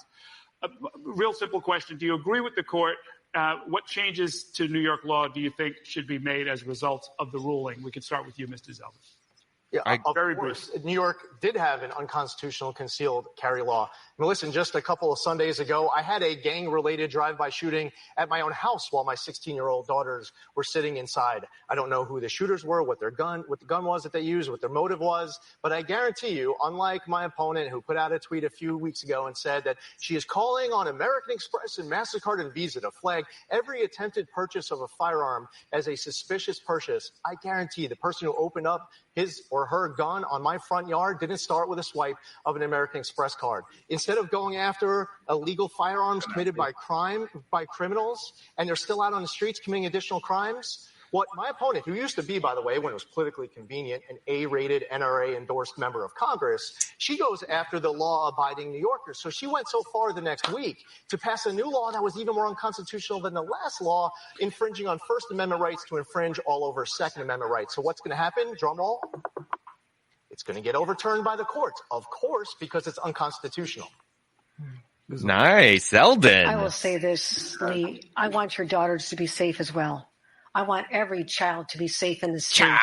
And having a proliferation of guns everywhere, which is the result of this decision, which was on the books for 108 years. What changed in 108 years? Nothing other than the Donald Trump appointees to the United States Supreme Court. The same ones that overturned your right to have an abortion. They took away my right as governor to protect the citizens on our subways, synagogues, or sitting in a classroom from having a concealed carry weapon. They've opened up the floodgates. What did I do? I called the legislature back immediately.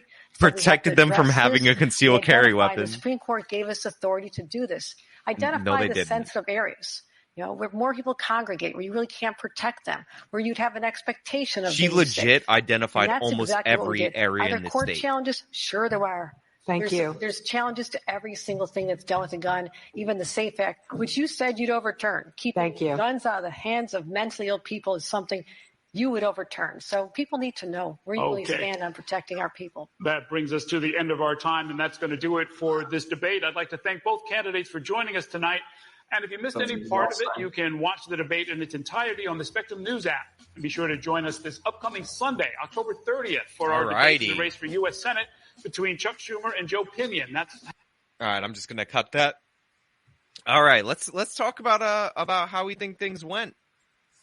So I took some notes on the matter, and the way the debate was run is something I was not really shocked about. So I'm not surprised that Congressman Zeldin spoke very fast during the debate. I know that was something that was very quickly mentioned by people in the comments here, and it's just an undeniable fact that when you are, not woke, when you are not a progressive, and you go on cable news, oftentimes you have to talk very quickly to get your talking points in.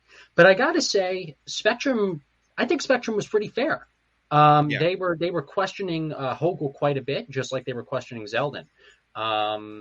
So kudos to Spectrum News 1 for that. I just wish that there were more debates.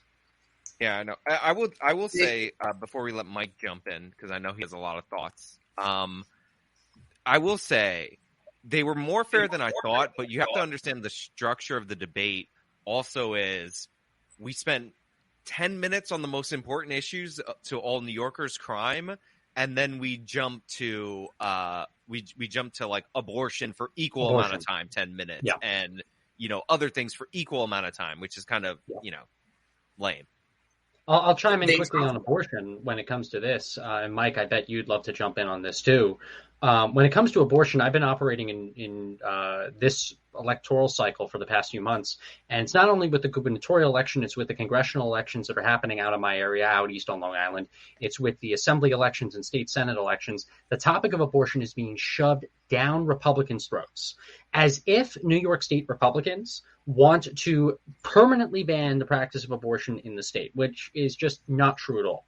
Nearly every single big Republican that has won their primaries in June and August are actually more moderate and who do not even want to ban the practice at all, who said we need to be realistic in Albany. We're not going to ban abortion in its entirety.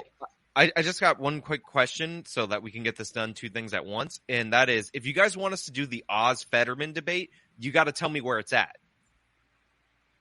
Like in the chat, where can I find it? But go ahead, Tom. Yeah, no, and that makes sense because we had a little bit of trouble trying to find some links to watch the debate in the first place. But this is going to be a tactic that numerous different committees, numerous different PACs are going to be shoving down Republicans' throats over the next 2 weeks. That New York State Republicans are so pro-life, they are so anti-abortion, they want to ban the practice in its entirety. When actually, if you go up to these Republicans who are running for office in these, small elections and at their fundraisers and, at their committee meetings, in reality, they actually are very moderate when it comes to it. They don't want to ban the practice of abortion in its entirety. They are not going to, introduce legislation that'll go after it, but they're against third trimester abortions, late term abortions. But all of a sudden, that means they want to ban abortion even in the case of rape and incest. That's the mailers that I get now at my house, all throughout this election cycle, and it is ridiculous. We need to oppose it, and that's all they can really do: abortion, abortion, abortion, abortion. And Trump, January 6th. Yeah. Too much Trump mentioned in there by a lot. Like, they have nothing else to run on. What did you expect? Well, it has been her whole campaign and all that. I think he handled that well. When they asked him if Trump was a good president, that was like his worst. Like, he was just like all over the place, like trying to distract, which was like, all right, I get it. Like, Trump isn't popular in New York. What else did he do? He should have said, if you want to run against Donald Trump, you should have ran in the 2020 presidential election. Yeah, I think these Republicans just need to totally reject everything that Democrats want them to run on. So when they try and make everything about abortion and the election and Trump and January 6th, just say no. Say the city, for those of us who live here, the house is on fire. We're not going to worry about what's going on down the street. I could care less. So there were a couple moments where he got bogged down with talking about Trump, and I wish he would have just pushed it aside. And same with abortion. Like, I think whenever Republicans in a blue state are focused on talking about Trump or abortion, they need to just change the subject. It drives me insane that the issue of their lockdown policies and mandates was relegated to 2 minutes at the end. I really wish that, Republicans are always so much on defense that I just wish for once they would go on offense and beat them at their own game. These Democrats want to play identity politics. Cool, let's play identity politics. Let's talk about how she segregated at the beginning of the vaccine mandates 70% of Black New Yorkers. We have been told by them that if a policy has a disproportionate effect on Black people, that it's systemic racism. So, Governor Hochul, are you a systemic racist? Right.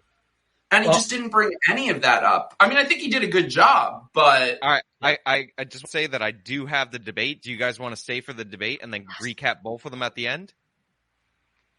Pennsylvania? Yes, I should be doing laundry, but I'll do it in the morning. The dead man I'm fine. I can do that. I don't have as much knowledge on it. We're just going to grade this because this is going to be wild. We're just going to do it? Okay. Yeah. Currently sits at $7.25 an hour and has not been increased since 2009. Each of our neighboring states has raised minimum wages. You see them there on your screen, including New Jersey at $13 an hour and West Virginia at $8.75. But Pennsylvania has not followed suit. The first question is for you, Mr. Fetterman. Do you support raising the federal minimum wage to $15 an hour? Why or why not? You have 60 seconds. Yeah, I do. Absolutely. I think it's a disgrace at $7.25 an hour. And how can a man, with 10 gigantic mansions, has willing to talk about a willing wage? I think that's just him. Mom trying with 2 children, trying to raise with them, realizing making $31,000 a year, $15 an hour.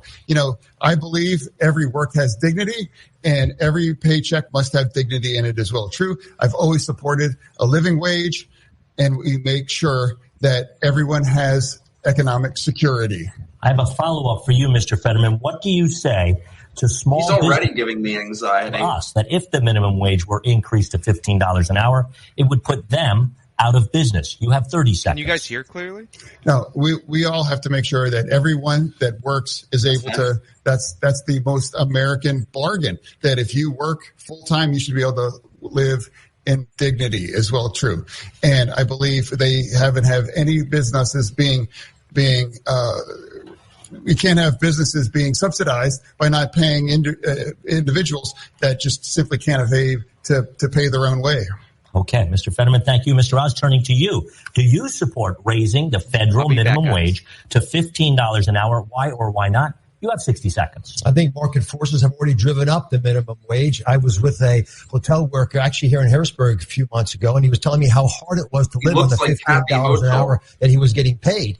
John Fetterman shoots too low. We want much more money than that. And there are many ways to achieve that. But John Fetterman thinks the minimum wage is his weekly allowance from his parents.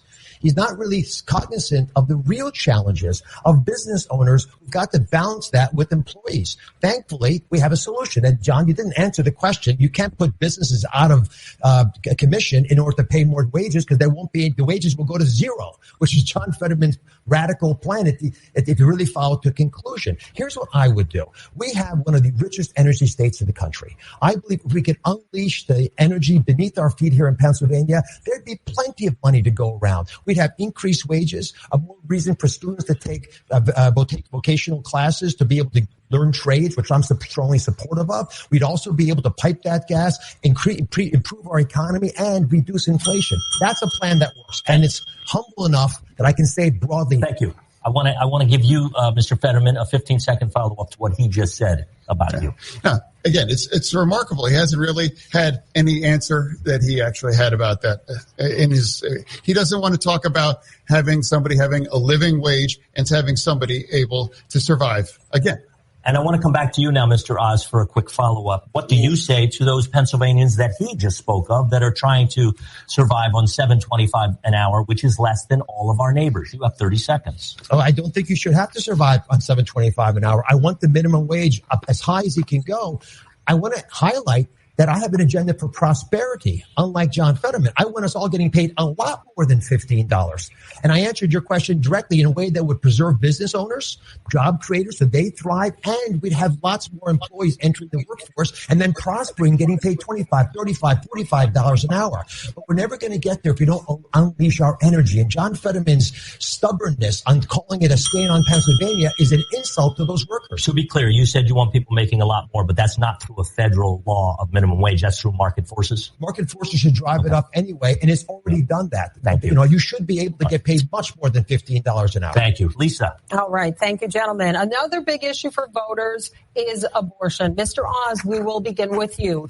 You say that you're pro-life, but you do support abortion exceptions in the cases of rape, incest, and to protect the life of the mother. Aside from those three exceptions, should abortion be banned in America? 60 seconds. There should not be involvement from the federal government in how states decide their abortion decisions. As a physician, I've been in the room when there's some difficult conversations happening. I don't want the federal government involved with that at all. I want women, doctors, local political leaders, letting the democracy that's always allowed our nation to thrive, to put the best ideas forward so states can decide for themselves. Contrast that with my opponent, John Fetterman, who on this debate stage said that he would demand federally mandated rules for all states they have to follow that would allow abortion at 38 weeks on the delivery table, and it would force it to be subsidized by taxpayers across the country no matter what their personal beliefs are. That's radical. That's extreme. That is out of touch with what the average voter in Pennsylvania believes is appropriate. Now, ironically, John Fetterman has been running ads on this topic, dishonest ads. I need to correct the record. They were so bad, they got pulled off television stations. Even on this station, he was running dishonest ads that I had pulled off. I haven't had a single ad pulled down. My ads tell the truth. John Fetterman's are a fiction of his imagination. All right. I'm going to let Mr. Fetterman respond specifically about the ads being pulled off the air, and then we will return to you, Mr. Oz. Mr. Fetterman. Yeah. I want to look into the face of every woman in Pennsylvania. You know, if you believe that the choice of your reproductive freedom belongs with Dr. Oz, then you have a choice. But if you believe that the choice for abortion belongs between you and your doctor, that's what I fight for. Roe v. Wade, for me, should be the law. He celebrated when Roe v. Wade went down, and my campaign would fight for Roe v. Wade, and if given the opportunity to codify it into law. All right. Thank you, Mr. Fetterman. Going back to you, I want to circle back to something that you said, Mr. Oz. You mentioned the decision to regulate abortion should be something that is left up to the states. Now, Republican Senator Lindsey Graham has introduced a federal bill to ban abortion after 15 weeks. I know that you've been asked about this question before. If the vote were held today, you were elected senator, you're on the Senate floor, the clerk calls you, there's a roll call vote. Are you a yay or a nay? How would you vote on the Lindsey Graham bill? You have 30 seconds. Lisa, I don't even need 30 seconds. I'll give you a bigger answer. I am not going to support federal rules that block the ability of states to do what they wish to do. The abortion decision should be left up. Where's Sean? Uh-oh. I think we cut out here. I'll provide some commentary then, I guess, until we get this thing back when it comes to abortion. But as you can see, everybody, what's happening here with, Congressman Zeldin's answer is very similar to Dr. Oz's answer, even though they're different races and different, government levels here. The Republicans are being painted right now, Oz and Zeldin, as if they are super pro-life. They are so far right on the topic of abortion. They want to get rid of abortion because that is something that you have their Democratic opponents wanting to shove down their throats on. When in reality, you have Oz's answers and you have Zeldin's answers being quite moderate, not really that extreme. But you will have millions of dollars, both in Pennsylvania and New York, shoved in these campaigns to try to make the opposition look as radical as possible. That's a shame. I thought you left us, darling. Yeah, Sean. It was. What's going on here? It's buffering. We got to talk about Fetterman's neck. Ugh. That's all I want to know about. Screw policies. What the hell is on his neck?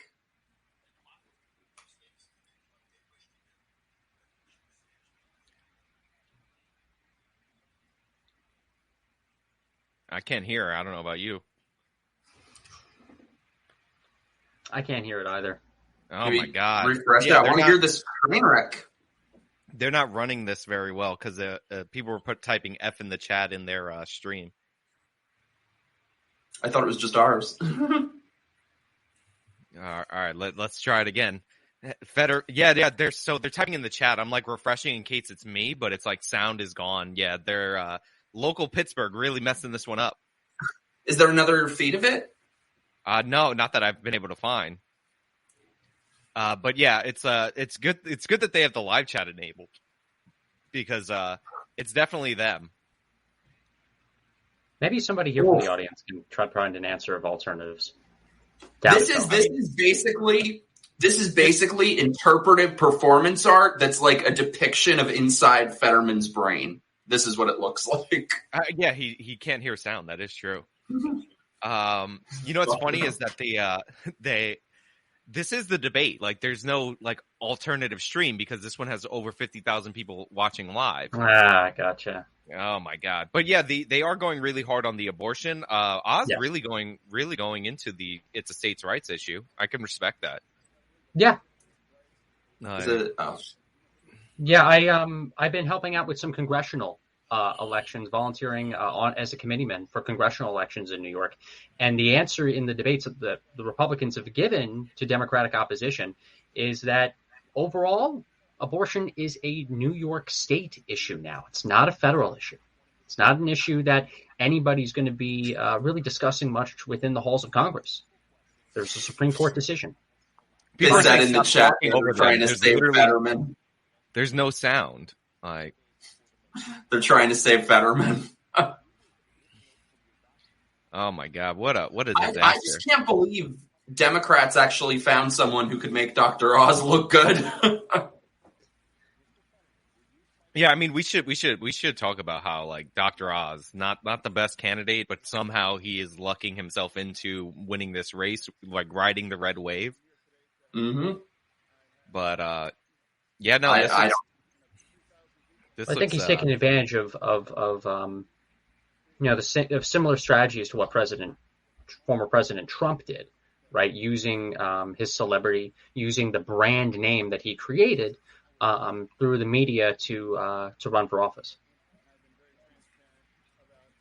That's actually a really good point, because when Trump ran in 2016, I didn't trust him, and I thought he would get into office and do the exact opposite of what he said, and I was wrong. So maybe I'll be wrong, because that's exactly what I think about Dr. Oz. So maybe I'll be wrong with that too. He was so beloved. I'm going to try to refresh this, see what's up. Yeah, hopefully that works. When the trailers go, I can hear the ad, so like the ad's playing, but I have to mute it because it has music in it. Oh, here we go. And we're done. I like how the dislikes are disabled for this, and you can't even see them on YouTube. Disabled by owner. Yeah, they're really with the no sound. They've lost 10,000 people. There's no other people are like typing. People are such trolls. There's no sound. We can't hear sound. A bunch of people can't hear sound, and people are saying turn up the volume in the thing. Like, anything. They heard Fetterman speak, and they were like, "Oh my God!" Maybe it's on their Pittsburgh News website.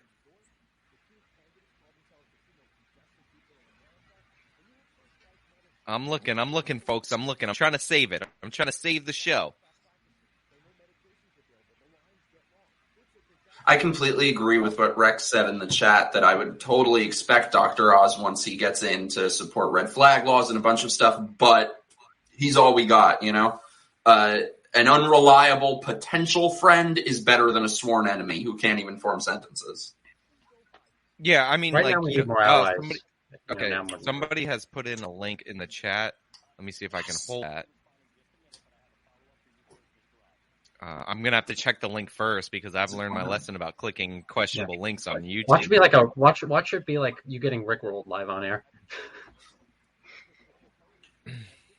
Somebody was telling me to stream snipe somebody else covering the debate, which is making me laugh. I'm not gonna.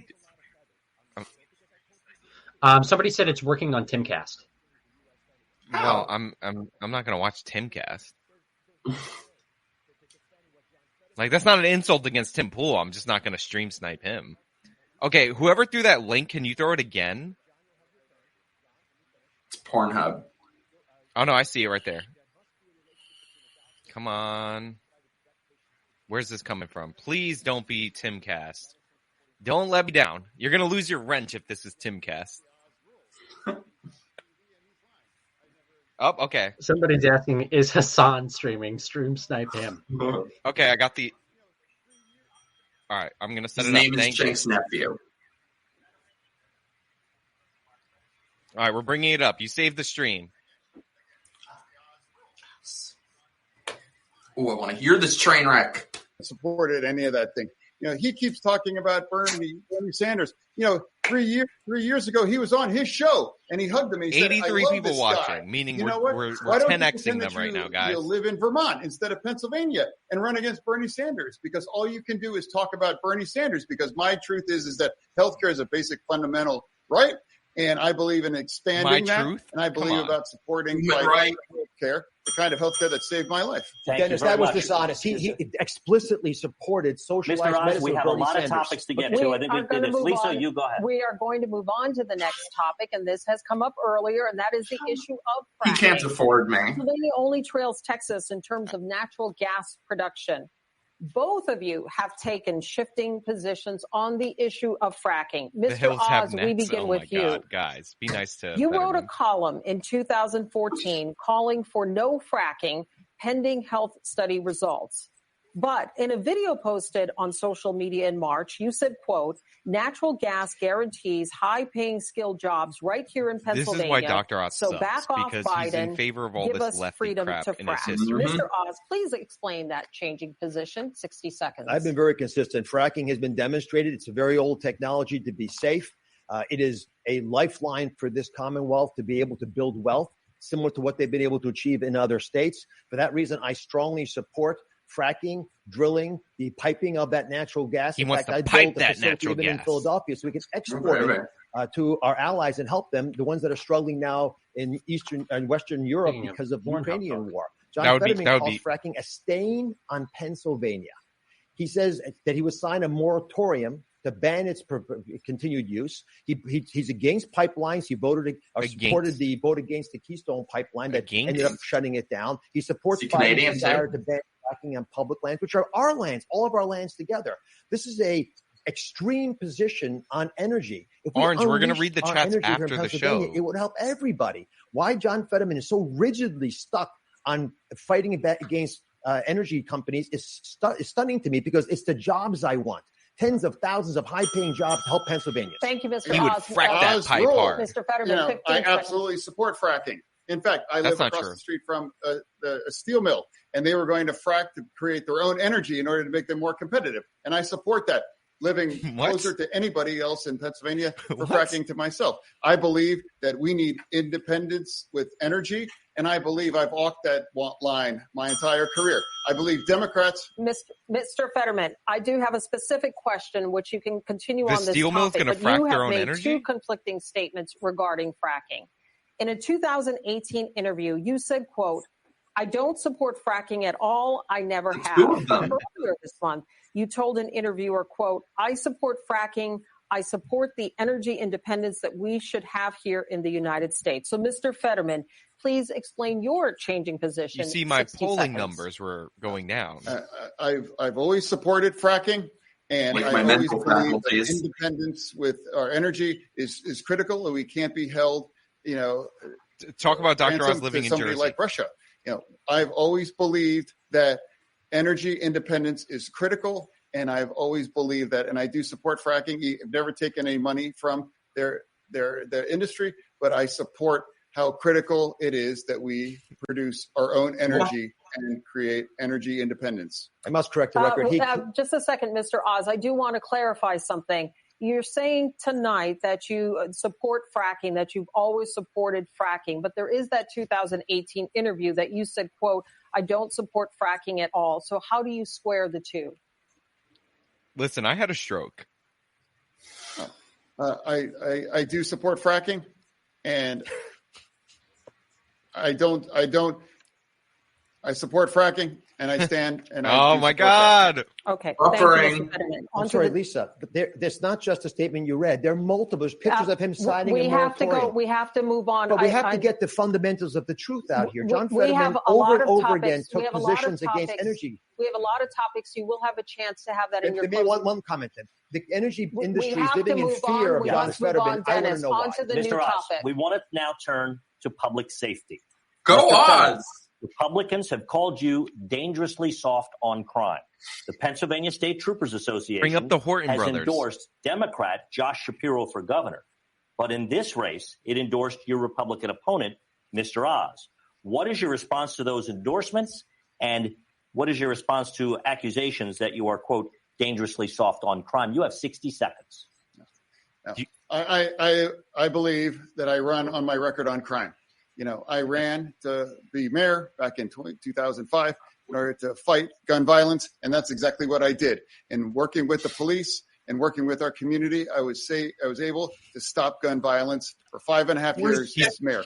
He stopped gun violence since my time as mayor, because I'm the only person on this stage right now that was successful about pushing back against gun violence and being the community more safe. You know, all he's done is just put a plan up on his website in the last 24 hours. He has no experience.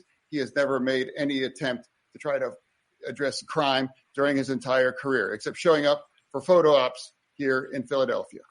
I will give you 15 seconds to respond to that, and then I have a question. He had no murders in this town of 1800. Police from Braddock, the small town he represented, endorsed me. They supported me because what he's saying is not true. Violence skyrocketed in Braddock. I mean, the town wasn't in a good shape when John got there. It got worse when he was there. People kept leaving. So, of course, you're going to have all kinds of aberrations. But, John, the city was dangerous under your leadership. And that's Mr. Oz, this past summer, Congress passed the first gun control bill in decades. That would not have happened without the support of the man you are running to replace, Pat Toomey. How would you have voted on that bill? And would you continue Toomey's legacy as being one of the lead Republicans in Congress on pushing for gun reforms? You have 60 seconds. I have been supported by Pat Toomey. I've enjoyed working with him. I think he's done a wonderful job. There are parts of that bill that I like a lot. For example, I like the fact that there are background checks that are being strengthened now, so we can make sure that people who should not have guns don't get guns. I also like the fact that there was a lot of money invested for mental health, which is an important part of the equation. I've been to Philadelphia. I've done prayer vigils with black clergy leaders who are desperately trying to save the people in their community.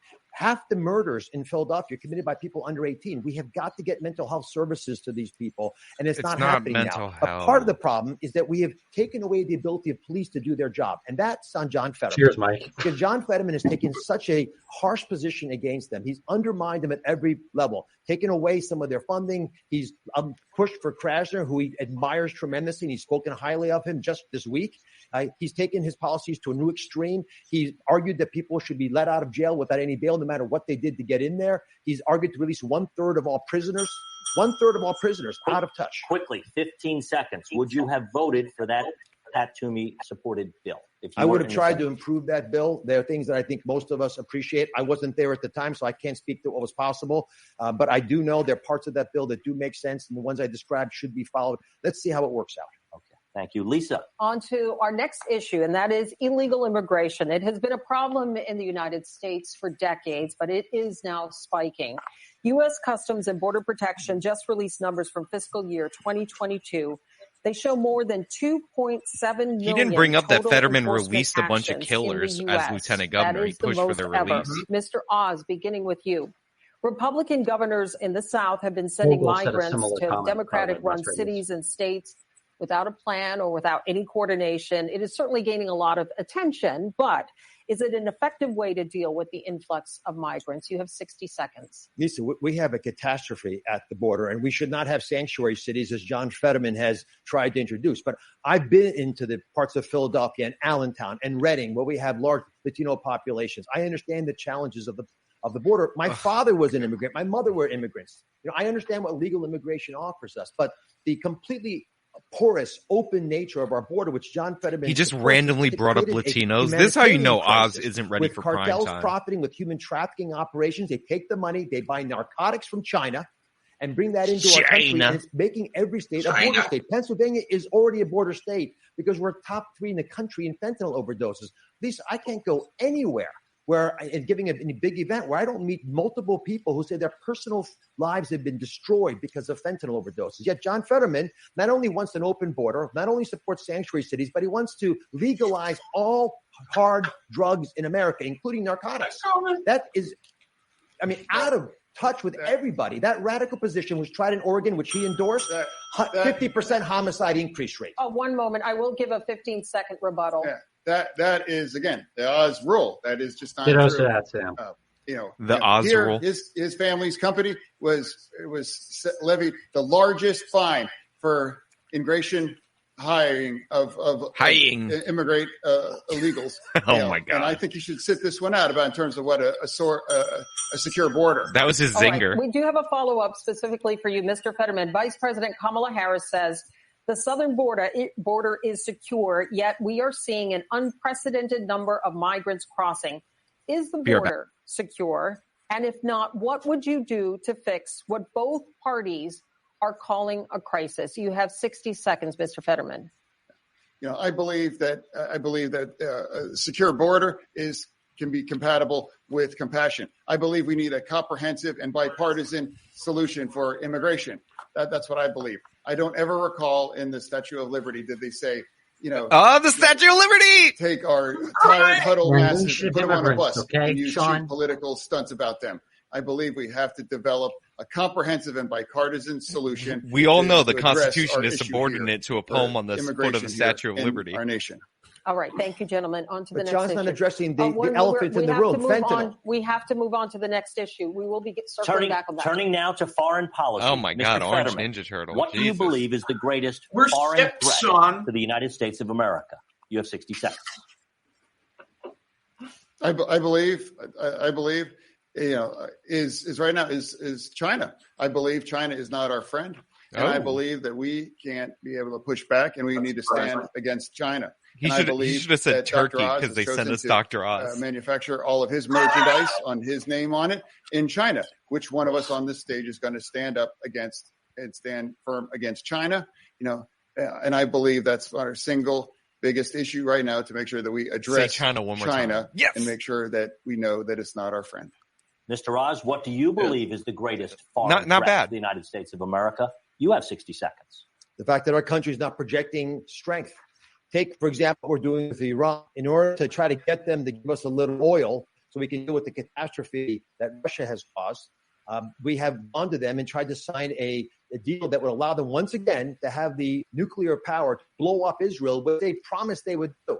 John Fetterman supports that bill. It doesn't make any sense for America to treat our enemies better than our allies. We have to message with our strong voice and the energy we have in our country that we have control over our future. The best way for America to establish its dominance is to unleash the energy here in Pennsylvania and across the country. Did John Fetterman stumble into a better answer than Dr. Oz? With local jobs and inflation, but we're destroying our ability to remain energy dominant, and we're not able to become allies like we should be for countries like European nations, which are going to struggle with their coldest winter ever. It's the best way to punch Putin back and to teach China a lesson is American energy to reign supreme. And John Fetterman doesn't like American energy, and they are scared of him because they know they can't trust him. He's proven it.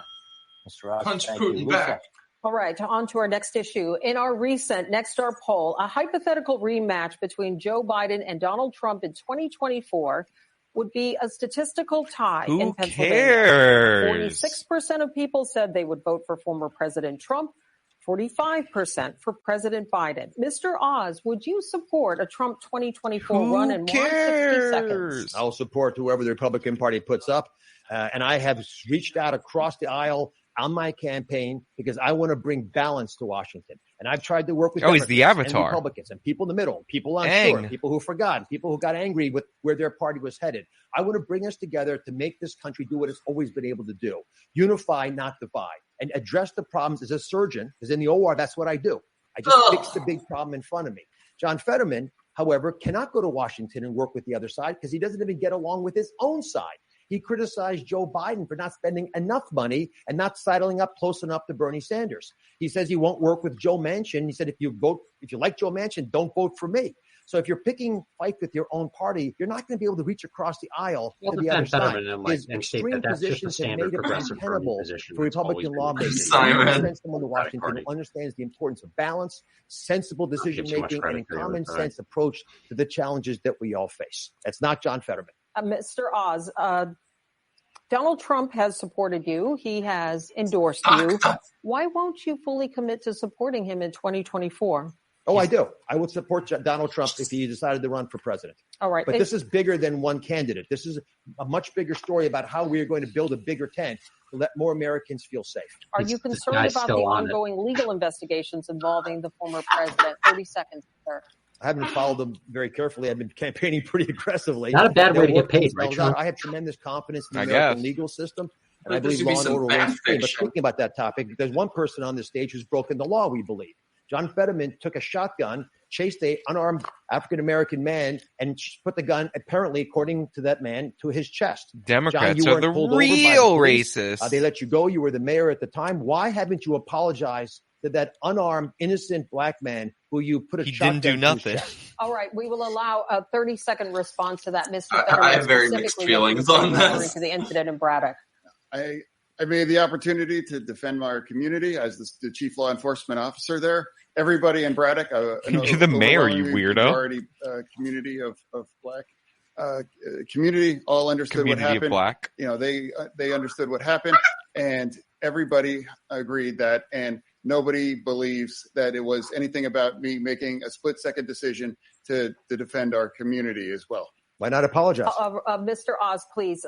We are still with Mr. Fetterman. Turning to you right now, you support a Biden run. Do you support a Biden run in 2024?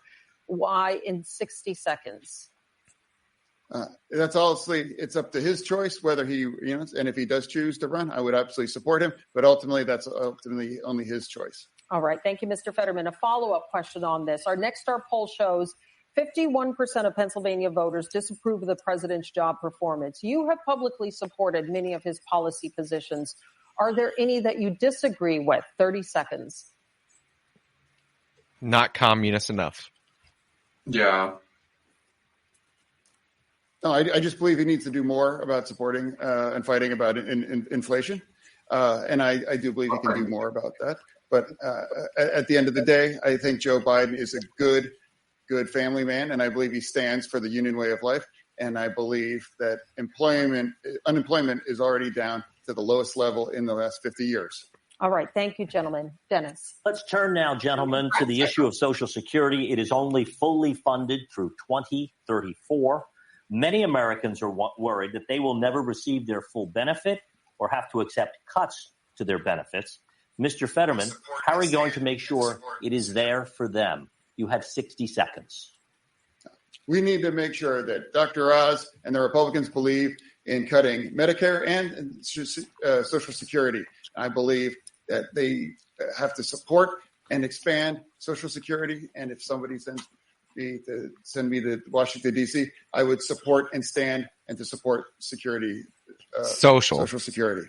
Okay, thank you, Mr. Oz. Same question to you. Security. How are you going to make sure that Social Security is available for future Americans? You have 60 seconds. We made a deal with the wonderful seniors of our nation. They worked their hearts out. They paid into a program. No one's going to touch it on my watch except to make sure that it's stronger than it is right now. Social Security, Medicare, which I know a lot about as a doctor, are the fundamental element of security for our seniors, and they deserve to feel like they're valued by our nation. John Fetterman, again, has been running ads and saying that I'm against those with no proof. Against. He really can't say against. It's weird. Than what I'm saying to you on this stage. But in an effort to fearmonger with people who are older and can be taken advantage of, he'll run these ads. John, it's reprehensible, but it's also reflective of your approach to doing these things. You haven't shown up on the campaign trail. We're never going to get an answer on Social Security. Once on the campaign trail, you haven't answered questions from media. It's running out of money. What are you going to do? Nobody wants to touch it. Just to show off that you could do it. And this is the only debate I could get you to come to talk to me on And I had to beg on my knees to get you to come. And if it wasn't for Dennis probably getting involved, don't talk about begging on your knees. Seniors need to know more about your radical left positions, and I need to be able to tell them about my positions. That's what democracy is built on. We exchange ideas, the voters decide. You have hidden from it. Mr. Oz, I'm going to let you have 15 seconds in a moment, Mr. Fetterman, but can you give us a specific example of what you would do to protect Social Security? Well, for one, we have to make sure that it adequately increases with the higher inflation rates that we have. So Spend we've got more. to make that 4% of wasted money that right now is in the budget redirected appropriately. And one of the first places that I would use it is Social Security and Medicare. And here's the reason. One of the worst things we can do to a people is give them bad quality care. And so if you have people, they go hard with the bell in this one. They can't afford it. They'll get sicker. Bad medicine means more cost. No one benefits. Thank you, Mr. Fetterman. He said a few things a moment ago. I want to give you 15 seconds to respond to those. That's right. So. Now, again, I can't just say one thing other than that Dr. Oz would not support, and he would support cutting Medicare. And that's the question. Why do you say that? I've never said that. The question is Social Security. It's a fact. You would have voted against the Inflation Reduction Act, which has dropped our prescription drugs, and he doesn't believe. Okay, gentlemen. What's that have to do with the price of tea in China? We are moving on to the topic of education. The cost of college tuition is now out of reach for many, many families. Our question is for both of you. We start with Mr. Oz. What is your plan to bring down the cost of higher education long term? You have 1 minute. I worked in academic medical centers my whole life, so I'm in higher education. And I can tell you the reason that the prices have gone up sixfold in the last 40 years is not because the education quality is better. We've added extra layers of middle level individuals who don't actually improve the quality education, in my opinion. There's a lot of expenses now incurred by these institutions, and it's not right for the American people to be stuck with the bill. I would push them to offer more electronic classes. Half the kids don't live on campus anyway. John Fetterman's approach, however, is not to deal with the unnecessarily high costs, but just to pay it. So if you want to pay students who didn't pay their loans back, basically what John Fetterman and Joe Biden are arguing for is for plumbers who didn't go to college and couldn't, for a bunch of reasons, afford to pay I like him now. And haven't paid their debt back. I don't think that's he's like, please ring the bell because I'm we stumbling. Want a fair system. Drop the cost down by pushing more value for the money we're spending, and then ensure there's a How hard is it to say the federal government is bidding up the cost of tuition? All right, I will allow a 15-second rebuttal specifically on the issue of student loan debt, which Mr. Oz was referring to. Mr. Fetterman. Student loan debt's bad. Dr. Oz, loves free money when it's a $500,000 tax break on one of his, homes down in a ranch in Florida. And whether it was a $50 tax break, about his farm in Montgomery County. So it's about supporting and helping, young earners, young students to give them a break. I believe that supporting. All right, let me just ask specifically. She's like, with enough, the plan to ease student loan debt, the debt forgiveness of $10,000. $20,000 for Pell Grant recipients. Do you support that position? I do absolutely support that. I believe, like I said, it's about helping young learners, be able to get a better start, getting off in the start of their life. And I do believe that. And I believe a majority of Americans support that as well, too. Helping young. He will help you get off. All right, Mr. Fetterman, I want to ask you the same question that I asked Mr. Oz. And what is your plan to bring down the cost of higher education? Why you got to ask him that? That's cruel and unusual punishment. Yeah, I don't think he didn't answer. He didn't answer the question whatsoever. I did answer the question. I believe, Mr. Oz, please give him a moment. You didn't. I fundamentally believe that every quality public university education should be very affordable in every state. And I think that needs to be how would you bring down the cost? I believe it should be affordable. Sure have you thought about that? Be able to afford to go to get a 4-degree university degree, say at Penn State or at Pitt or any state schools to make it much more affordable. And that means acquiring a significant investment to make sure and create it affordable that every family can afford. How exactly, Mr. Fetterman, do you propose doing that to make it more affordable for families? No, I just believe making it that much more. It's too much, and I believe providing the resources to reduce the tuition allow families to be able to afford it. This guy went to All Harvard. right, we have a follow-up question. This one now is for both. Works like he wants to This get is off from the stage. News Like he Nation doesn't even viewer want to Ann be here at Andrews, this point. a registered nurse from Conneautville near Erie. Yeah, it sounds fun. Ann is a vocational educational instructor for a university and a I just practicing believe it should be registered affordable. nurse. How would you make it affordable? I believe. If you were elected, could you please tell me what you would be doing for vocational education in the state of Pennsylvania as well as our nation? What's with the party Mr. city Oz, wig? if elected, what would you do for vocational education? You have 30 seconds. I've visited vocational schools. I have an answer. But, John, because obviously I wasn't clear enough for you to understand this, there's no question that cutting out the middle levels of higher education and providing digital programs would reduce the cost of education. It's a concrete set of ideas that I'd like to move on. Not middle level. Administrators, Oz. This Say is really administrators. For us to allow our mook. trade unions to get more closely linked with the vocational schools. I was in a vocational school in Westmoreland, and they had about 1,000 kids. They could take 2,000 kids. Funding those programs is the smartest way to invest our tax dollars. We'll turn out twice as many children who have a job as soon as they graduate. It supports our trade unions who want those kids in their positions anyway. It makes the whole program work. Thank you, Mr. Oz. Mr. Fetterman, if elected, what would you do for vocational education? You have 30 seconds.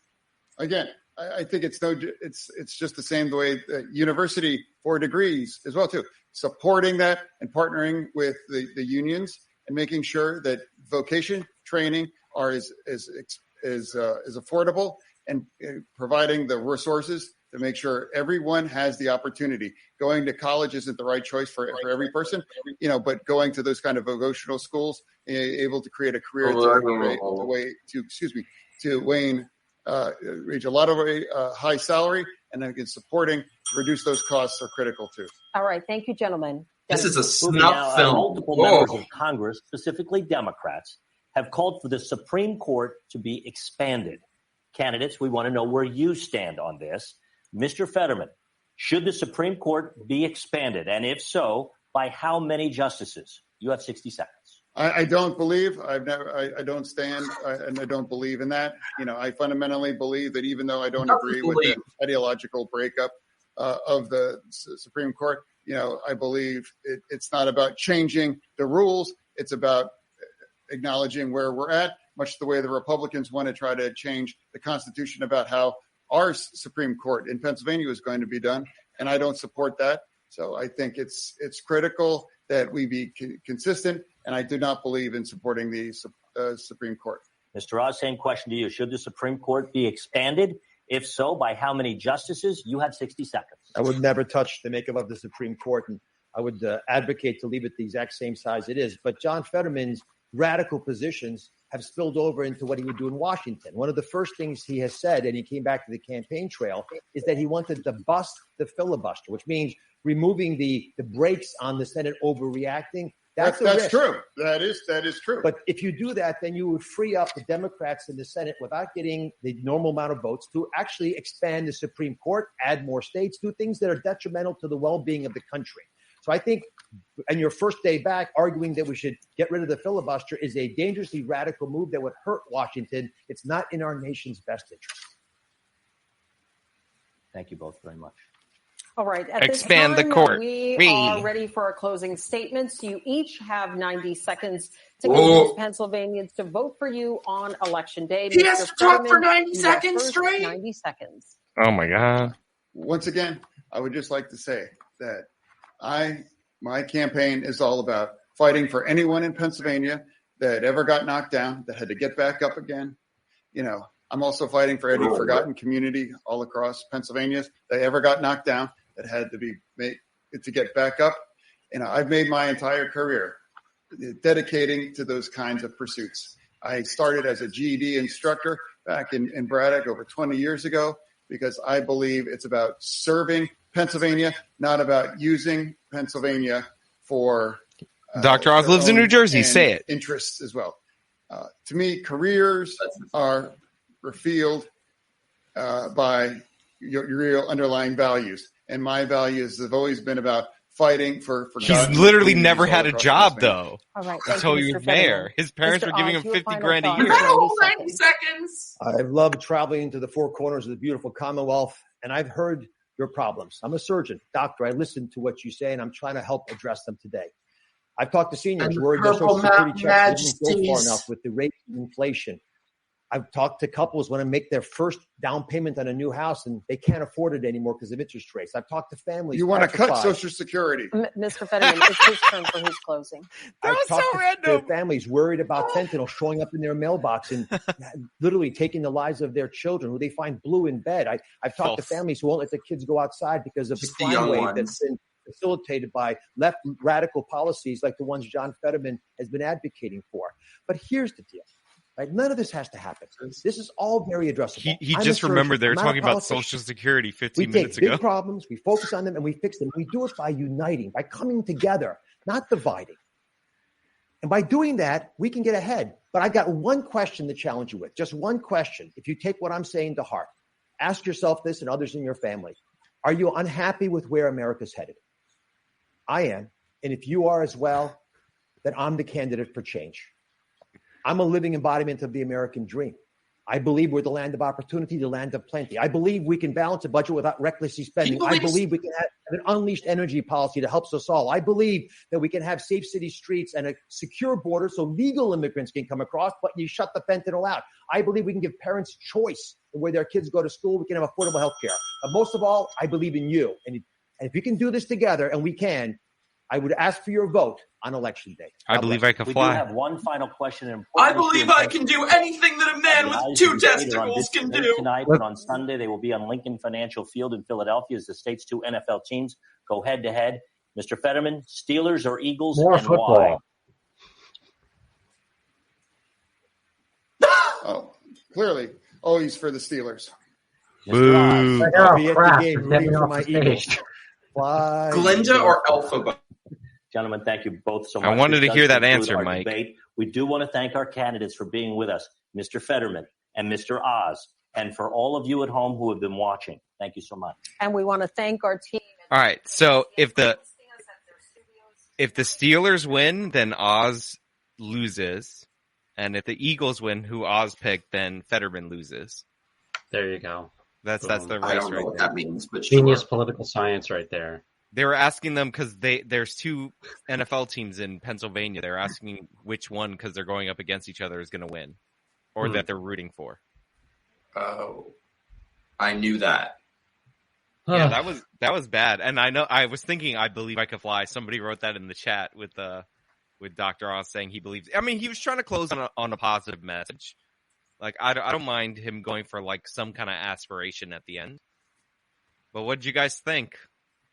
Oh, that kind of bored me compared to the first one. Bored you? It bored me a little bit because snuff film, that train wreck. I don't know.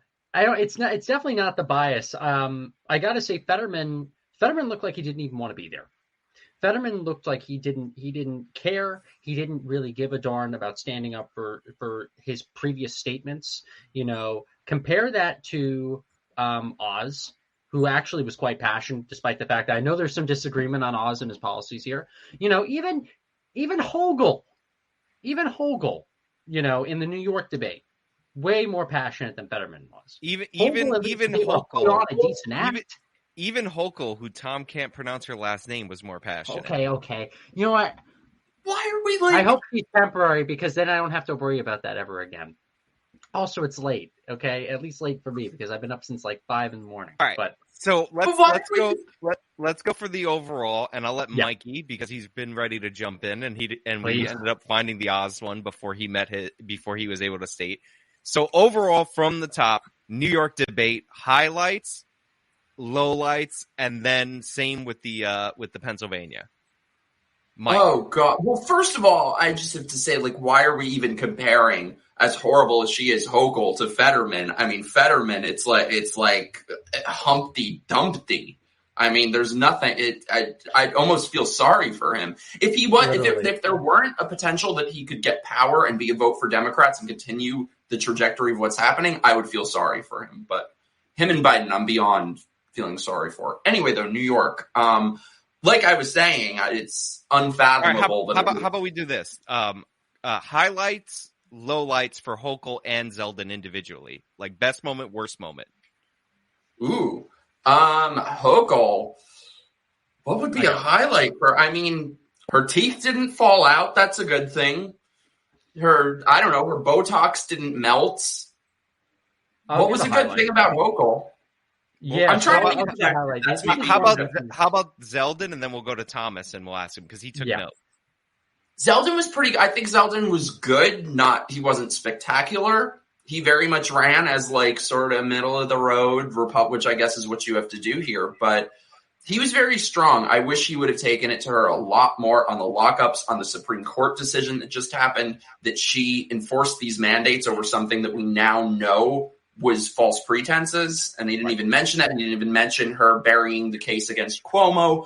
There were a lot of things. So I feel like he was kind of, which is strange because it's kind of a toss-up now, but I feel like he was kind of performing like somebody who knows they're going to win. Like he didn't really take many chances.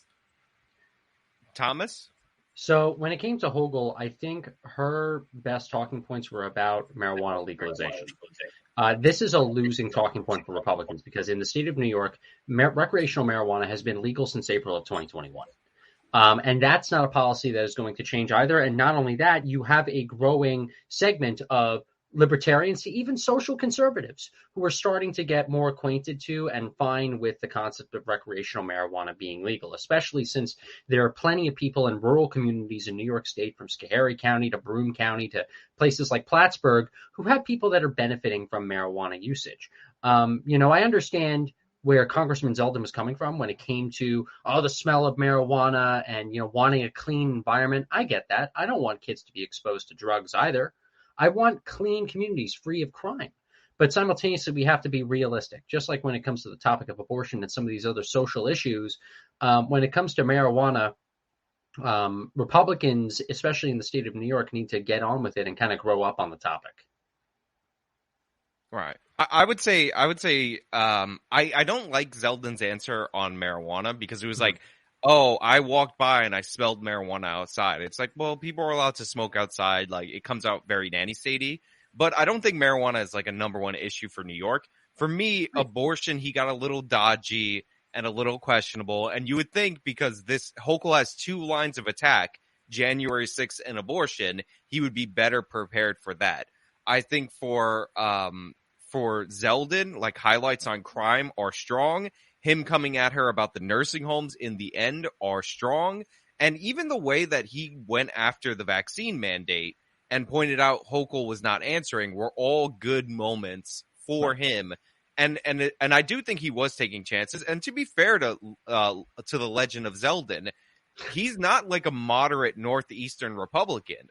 Like, this is a really solid Trump Republican who won in a blue district in Long Island and held that seat for a few terms. Like, it is unusual for him to be here, and he's running hard on crime. I just wish the crime segment would have lasted a little longer. Well, and this is what's so great about Zeldin, Sean. He can have that kind of Trump aesthetic. That's why he got the Trump endorsement. But simultaneously, he's able to reach out to moderate Dems. He's able to reach out to apolitical people. This is what's so great about his candidacy. We have the greatest chance of winning the governor's race in Albany for the first time in the greatest rate statistically since the 1990s. And we have to be excited about that. We have to put all of our game in on this. It's why I've been knocking doors and organizing deployments. So I would ask as the second question, do you think obviously the momentum, if you look at the polling data, has been pushing Zeldin closer to Hochul. At one point he was down 16. In a lot of polls, he's single digits. And then you have essentially like margin of error type polling, which is amazing for a Republican in New York. Do you think he gained momentum in this, lost momentum, or no change at all? And keep in mind, this was a debate that was specifically on the Spectrum Network, and maybe not a lot of people saw it. Mike, I don't know if you want to go first.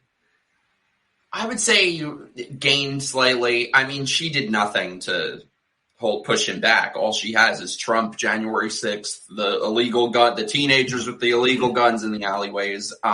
No, I completely agree with you, what you were saying, Thomas, that it's just a stupid issue that Republicans can never show any foresight on. And the ironic thing is, on a personal level, I agree with him. Like, I don't like that. But it's just so stupid. It was such the wrong answer, and it gave her an opportunity.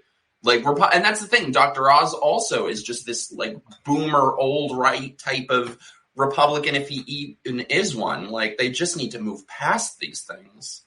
Yeah, I think overall this is very positive for Zeldin, though. I think when the New York Post, for a long time, it was only mainly the New York Post coming out with big headline: Zeldin gaining in the polls, Zeldin gaining in the polls. Now you have various different mainstream media sources. You have various different newspapers galore, really caring about the fact that Zeldin is really within like this close mark to actually potentially winning this election. You have other sources saying that he's even ahead by a few points now. Yeah, there's one poll that says he was ahead. And one of the reasons why I've been an early adopter of Zeldin, I mean, look, full disclosure, I put money on this race. Like, I've said that publicly. I have bet money on Lee Zeldin. And just so you know, the betting odds are up right now. And so I'm not just talking, I'm not just speculating. Like, this is where I'm at, right? And I bought in earlier. So this is where I'm at. Like, you guys all can see it. I'm being transparent and all that. So I put my money where my mouth is. But one of the reasons why I felt like New York's gubernatorial race was up for grabs was you look at the New York City mayoral race, and in the Democratic primary, the guy who's running tough on crime wins that primary. Then you have the general election, and even though Eric Adams skunked Slilwa is like a nothing joke mean candidate. He's the head of the Guardian Angels, the guys who wear the red windbreakers.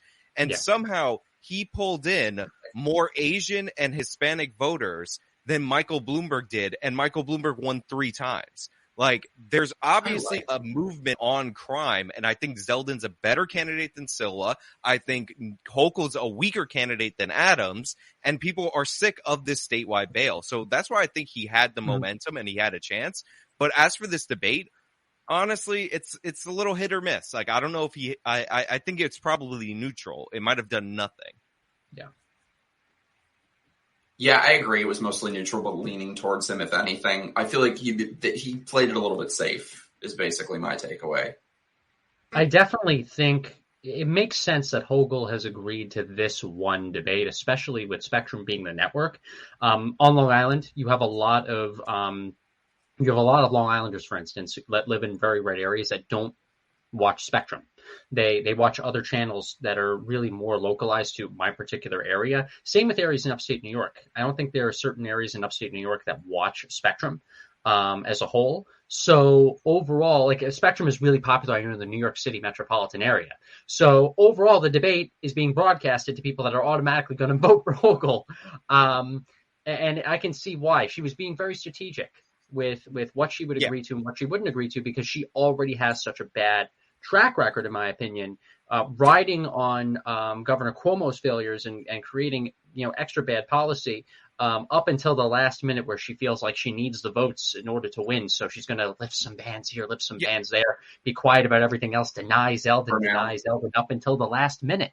The fact that she's now talking about crime in the 11th hour after going full denial this whole time is definitely a sign that she's feeling the pressure. I think Zeldin did pretty good, but I think they did set up this in such a way that as few people can see it as possible.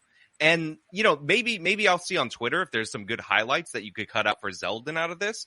Because remember, it's not about the debates. It's about what you can clip into like 30 seconds to send over to your friend or relative or whatever. But I do think it's important that everybody get out in the state of New York and vote for Zeldin.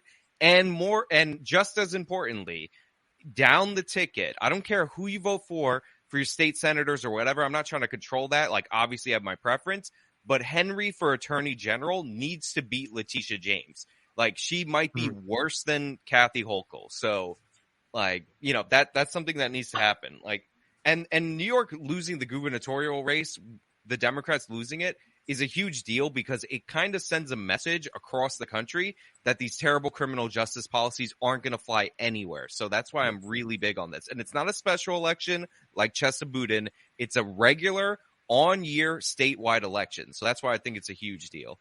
Well, it's why also people need to pay attention to their state Senate and state assembly races. If any New Yorkers are watching here, too often when I, go around suburban areas doing deployments throughout New York State, upstate New York, Long Island, you name it, I mainly see Zeldin signs. Sometimes I see congressional signs. So in my districts, I'm in the 1st congressional district, so you'll see Nick LaLota signs, who's running to fill in Zeldin's old seat in Congress. And then in the next district, you have Andrew Garbarino and George Santos and others. Like, very cool that George Santos. The congressional races are getting a lot of coverage. That's fantastic. State assembly is very important, and depending on your community, it's even more important than Congress.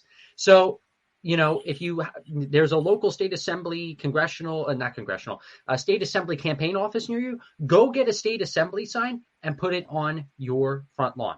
Okay, we need more volunteers as well for these small races, because if we get Lee Zeldin into office in Albany, he's going to need an assembly that'll be able to assist him in passing policies that we like, especially those that are anti-road, I want you to vote down ballot R, because if you look at all this crazy legislation, it came with one flip of a seat to give the Democrats a supermajority in the state Senate, right? So I do want you to vote down ballot, but I think you have to send a message to Hochul and you have to send a message to Letitia James. But I just want to bring this up, and I showed it a little bit. Look at the way the betting odds are moving for Oz and Fetterman. Jesus. You're going to have to explain betting odds to me. So essentially, like, is that good? So essentially, you buy shares on predicted, and all the prices are in pennies, right? But so you can buy at so I bought in on Zeldin at 15 cents. So right now, if I were to sell because it's 25 cents, I would make like $500 on my investment, right? So you can see right here that Oz has totally flipped it and gone up to 64 cents a share to Fetterman's 40 cents. And you can see right next to it in that red and green number how much they've moved recently. So it's a total flip. Like, Oz's price is up 11 cents and Fetterman's price is down 11 cents. So he's totally flipped this. So nobody thinks John Fetterman did good in this debate. It's unbelievable. And I did not bet on this race, by the way. I should have, because I would have sold, because Oz was trailing for a while. You can actually look at the trajectory for the week and how bad it's been. Look at this. Ooh.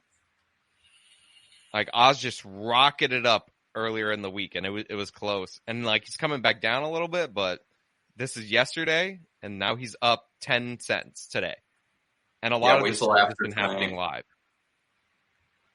That was like watching a snuff film. Yeah. It's unbelievable that Democrats actually found somebody so horrible to make Dr. Oz look great. So somebody's asking objection relevancy, which is a Darrell Brooks joke. So the betting odds tend to be more accurate than the polls, because people are willing to put their money on what they're seeing. So, anybody could throw out a prediction, but presumably if you're willing to spend money, you have more confidence in there. So, Oz is doing pretty well. Which is amazing, because Fetterman was skunking him earlier in this race. But, he can't talk, so that's kind of a problem. And to be fair, he can't talk, but it's also because the Republicans are carrying Oz. Oz is riding the red wave. It's not the other way around. Zeldin, here's something interesting. Zeldin is actually leading in every swing county in the governor's race.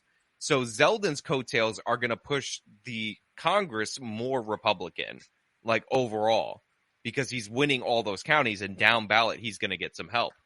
So, somebody says no Hochul Zeldin on predicted. I have it on predicted. I already put this earlier. It's right here. And right here, see, I'm up $400 because I bet on this race.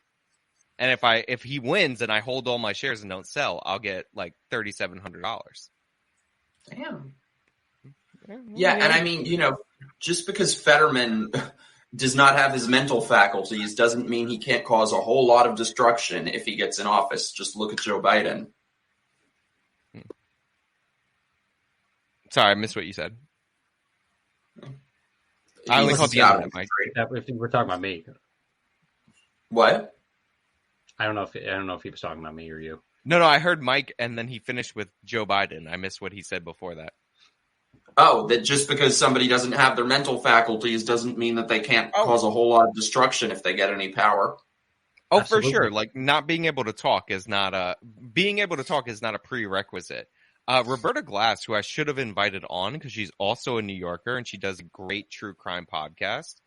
And I would have liked to get her thoughts. She says that the New York Times headline is ridiculous. I'm hoping I can get that sent. Let's see. I'm not sharing my screen, right? Because I just popped up in my DMs, and I don't want you to see all the people that just be dropping their nudes in there. Like, you know. Of course. And that's just me. Oh, my God. Let's see. Well, it's like what that super chatter said, you know. So, overall, I do think it's a good night. What happened? We're shipped. Oh, my God. I got to tell my fiance. That's when you know Sean's uncomfortable. He's like, "Oh my God!" Oh! I see this headline. Are you guys ready? Please don't New York Times screw me over by saying I have to pay for this. Roberta, I absolutely love you for bringing this up. You guys want to see the New York Times assessment of Fetterman's performance? Let's do it. All right. I'm gonna have to refresh it. You know what? I just go back out to. I wish I could find it on Twitter. All right. We're going to have to look at it real quick before their ad comes in. Can you guys see that? Fetterman's debate challenges, selling policies and proving he's fit to serve. Of course. I thought it says he proved he's fit to serve. Maybe that's not that bad. That's just his challenges. Roberta, can you send me the thing that you were actually talking about? I misread that. I dyslexia'd that, guys. It sounds like she's talking about a new one. Yeah, there's a new one. I misread that. I thought it said he proved that he was fit to serve. So, like, dyslexia strikes again. Everybody make fun of me because it's okay to bully people with disabilities. I've made my position clear. Let me just go to their Twitter and see what they got. I cannot believe that anybody would be so awful that I would be cheering for Dr. Oz. I know. It's weird. Which, by the way, they kept calling him Mr. Notice it's Dr. Jill Biden, but Mr. Oz. Yeah. Well, they did call. It's funny because Fetterman forgot that memo and he kept calling him Doctor because I've been pointing out that that's a strategy for a while. Mm-hmm. I'm looking for like Roberta's.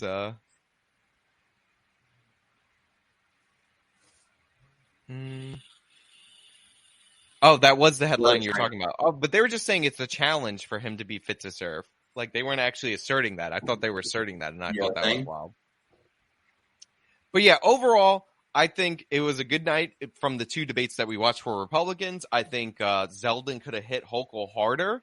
I wish he would have pointed out that under bail reform, if you sell a gun to a minor or possess a gun as a minor, which is illegal, you're guaranteed automatic release. Like, I don't know why he wasn't prepared for that. Yeah.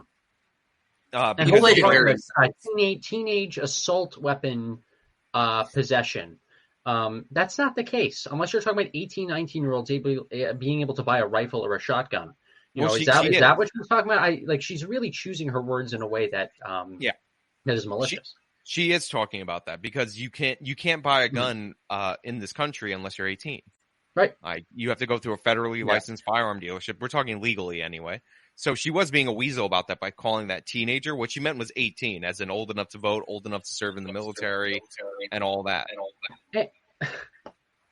And it's not like, there's when I was in high school, there's a gun shop, behind where we're all getting our illegal firearms. Gun sales, doesn't matter what county you're in New York State, are extremely strict, more than any other state really in this country. John Stossel did a great segment on trying to get a handgun in New York City. It's nearly freaking impossible. And the same can be said in upstate New York and Long Island too. Yeah, some people say 21 in some states. Yeah, in some states, but I'm saying federal, your minimum is 18. And there's usually more restrictions on pistols because more murders are committed with pistols. I think he could have defended that principle a little bit better and said, I'm looking to protect legal gun owners' right to keep a gun in their home or whatever, just threw something like that out there. And, but I will work to get the illegal guns off the street. I will work to actually make sure that if you sell a gun to a minor, you're not released without any bail. Yeah, makes sense. But he didn't do that. So I was like, I think he had a specific set of talking points. His team probably told him to say specific things and not devote too much of his energy on others because of the limited amount of time that Spectrum would give him. I think he basically figured.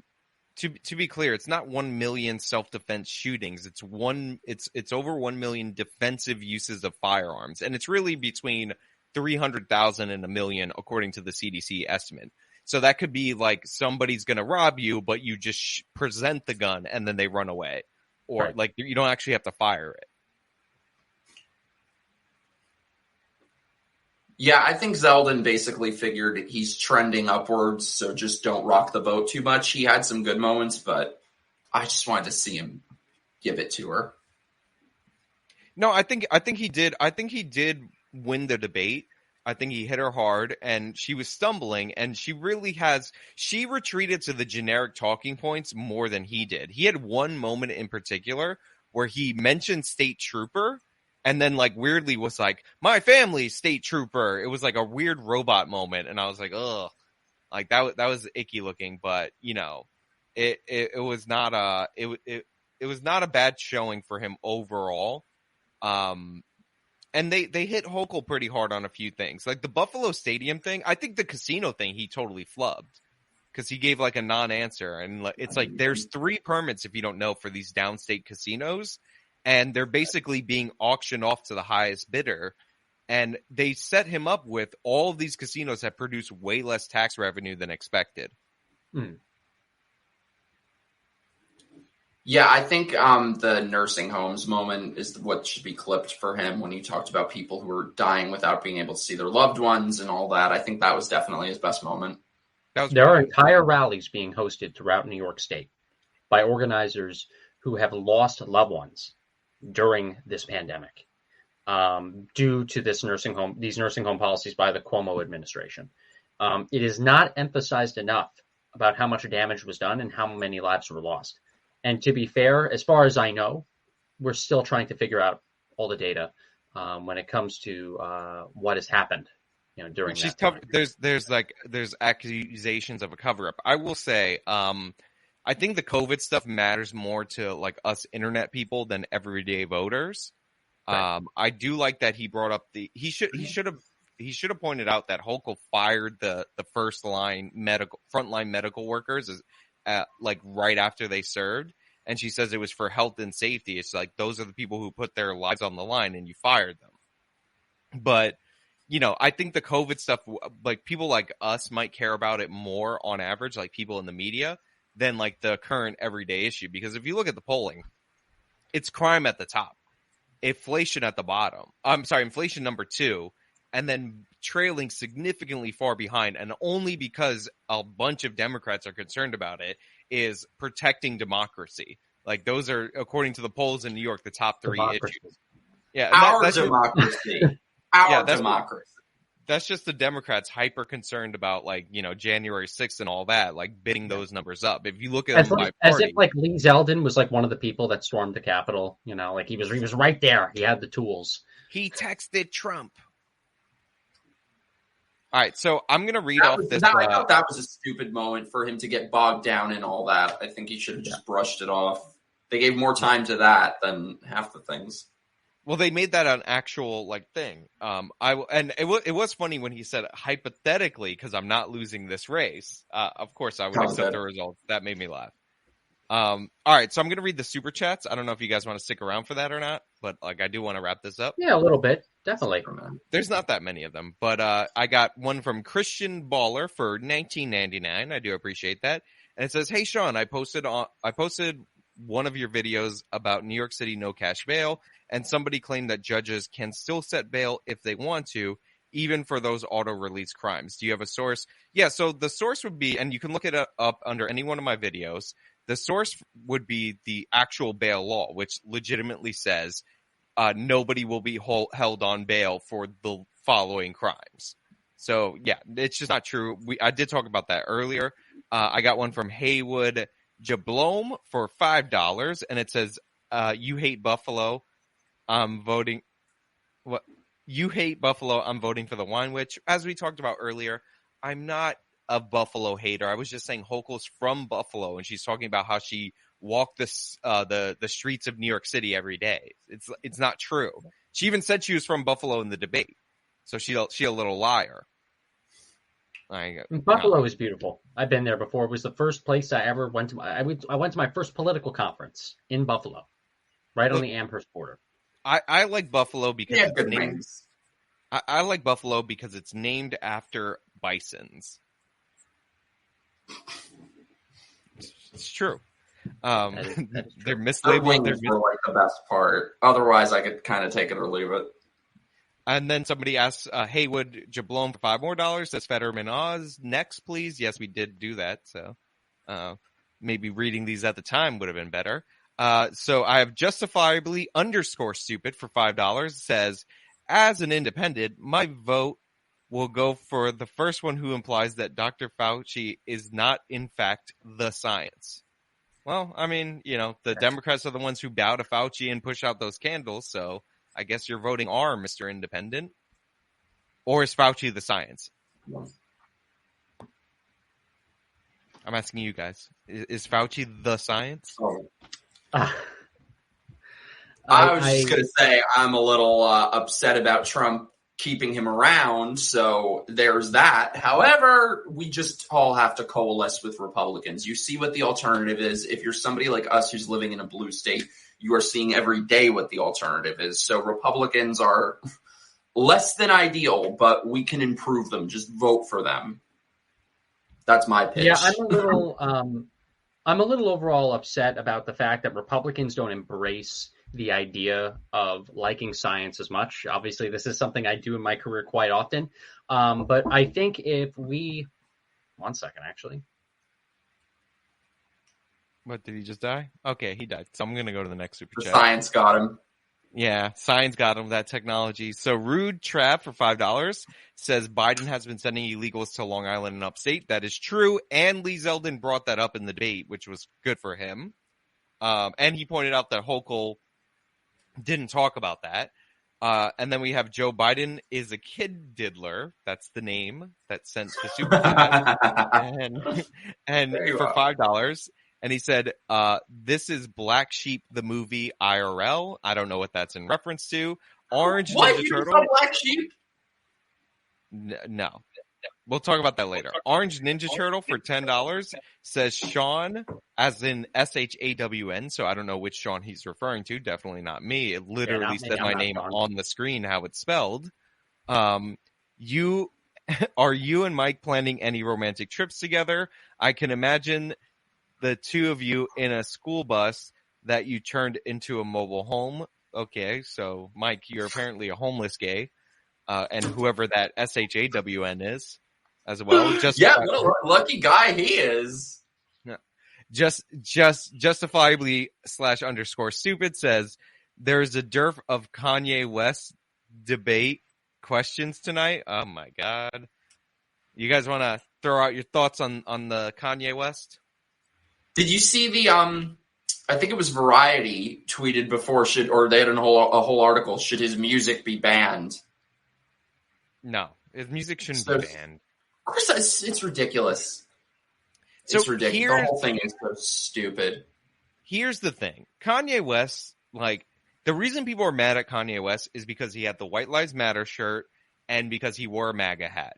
He is saying pretty much the same stuff that Ice Cube had said before, but to be fair to Ice Cube, he has walked it back. He is saying the same stuff that Nick Cannon said 2 years ago, where he did get cut off from CBS, but black celebrities rallied around him, and a bunch of other black celebrities. So, yes, is it anti-Semitic? Some of it, for sure. Should people on the right be running cover for him because we want our celebrity to be safe? No, we shouldn't do that. But you have to identify the reason why he's actually being attacked. Can I say this too? This is what really bothers me. I'm half Jewish. My dad is Jewish. it bothers me so much that they always have to give validity to the sort of conspiracies about Jewish people, that they control banking and they control everything. And if you say anything about them, you'll be unpersoned. So then how do they react? By unpersoning him. I'm like, You're just giving them validity. We still have a First Amendment in this country. I don't agree with what he says or like what he says, but he has the right to say it without being unpersoned and canceled from banking and have his music banned and everything. It's insane. But also, on the other hand, why are we paying attention? You're right. Somebody says he shouldn't be debanked. Now, as far as I know, Kanye West was closing his bank account prior to this whole situation. And the letter that was posted on the internet by an internet celebrity actually hacked off the date, which was just them closing his account as he requested, because he was very publicly moving his money to Bank of America. So, like, yes, do people cut off your payment processors, and does all this stuff happen? And did he actually lose the Adidas Yeezys deal? For sure. But you can't believe everything somebody posts on the internet. And not only that, I will say this. I can understand why some people would be upset about some of the comments that Kanye West has been saying, but there is some value to some things that he did recently. His purchase and acquisition of Parler. And not a lot of people are talking about that. I know that some people see Parler as so 2020, but honestly, at this point, we don't know how everything is going to go on Twitter policy-wise when Elon takes over. And we need to have other venues where we can still get our voices out. If you're not woke, if you don't believe in social justice culture and ideology at this point, you're getting banned on platforms left and right. And yes, obviously Twitter is more popular and more favorable than Parler, than Getter, than Minds. Yes, that is very true. But we can't bank on one platform at this point. And if we can grow and put more money and more resources and more time and more content creators into these other platforms in order to grow and gain a larger fan base, it's worth it. And people need to see the value in that.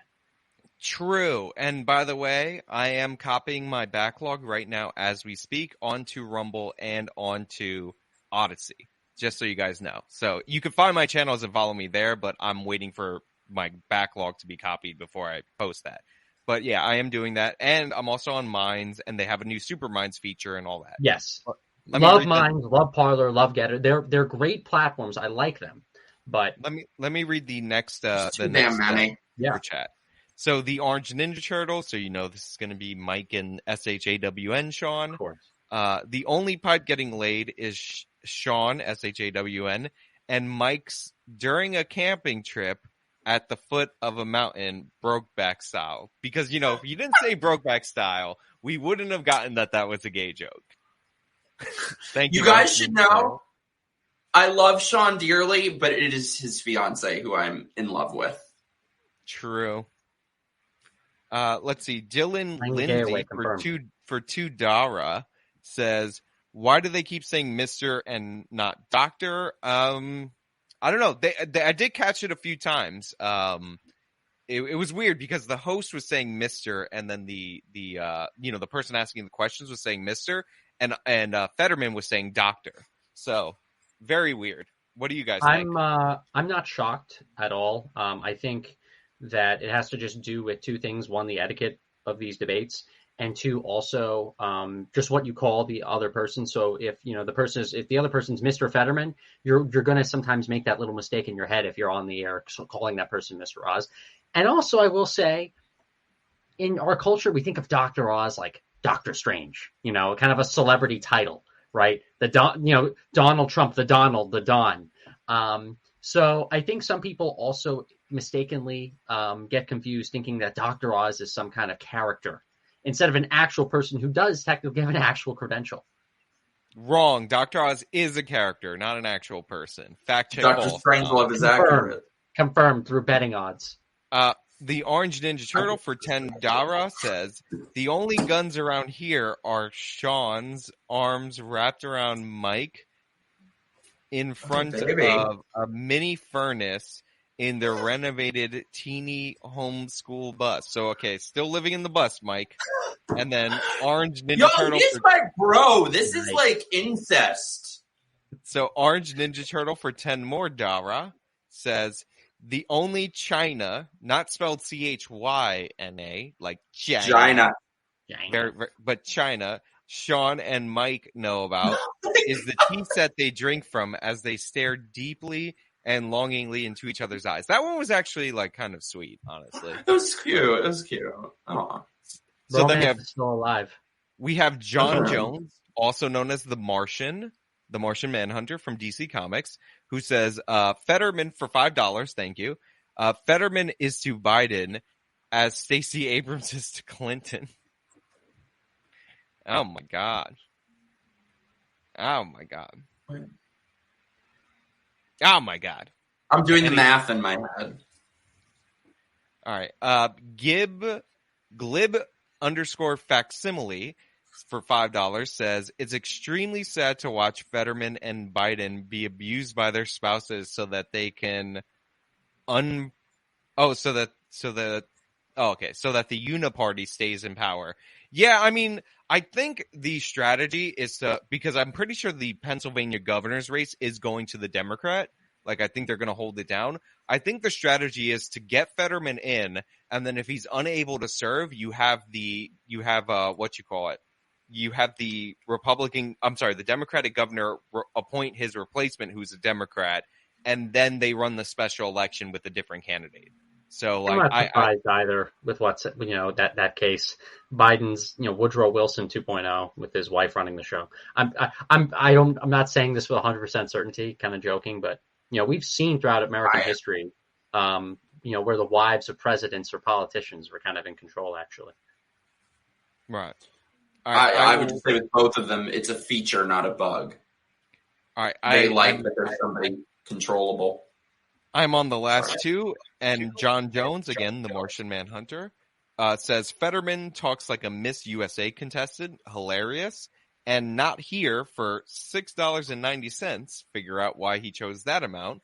Says, keep the change, you filthy animal. By the way, objection standing. By the way, 420 in chat. Okay, objection relevancy. All right. So, Mikey, where can we find you? Because I'm wrapping up. Yes, thank you for having me. I've missed you guys. Find me on the Twitters at not Mike Harlow. And I have a YouTube channel that I'm finally starting to do more stuff with. So it's just my name. So, or you can find me in the bus with Sean. Or in the bus. The Magic Fortnite bus of politics. The Magic School bus. What was it, Sean? Thank you so much for having me. I always have considered you to be a good friend, and we definitely got to catch up more. Everybody, you can find me at Sheedy Tom on Twitter and on other social media platforms. That's SheedyThom. I cover politics, public policy, religion, you name it. I run an organization called Atheists for Liberty. You can check us out on social media too. And thank you so much. See you next time. All right, thank you. And you guys can find me right now because this is my channel already. Oh, also, I did an interview with Kim Klasick's radio show, and you could check that out. Bye. Yes, Mark, I thought I am.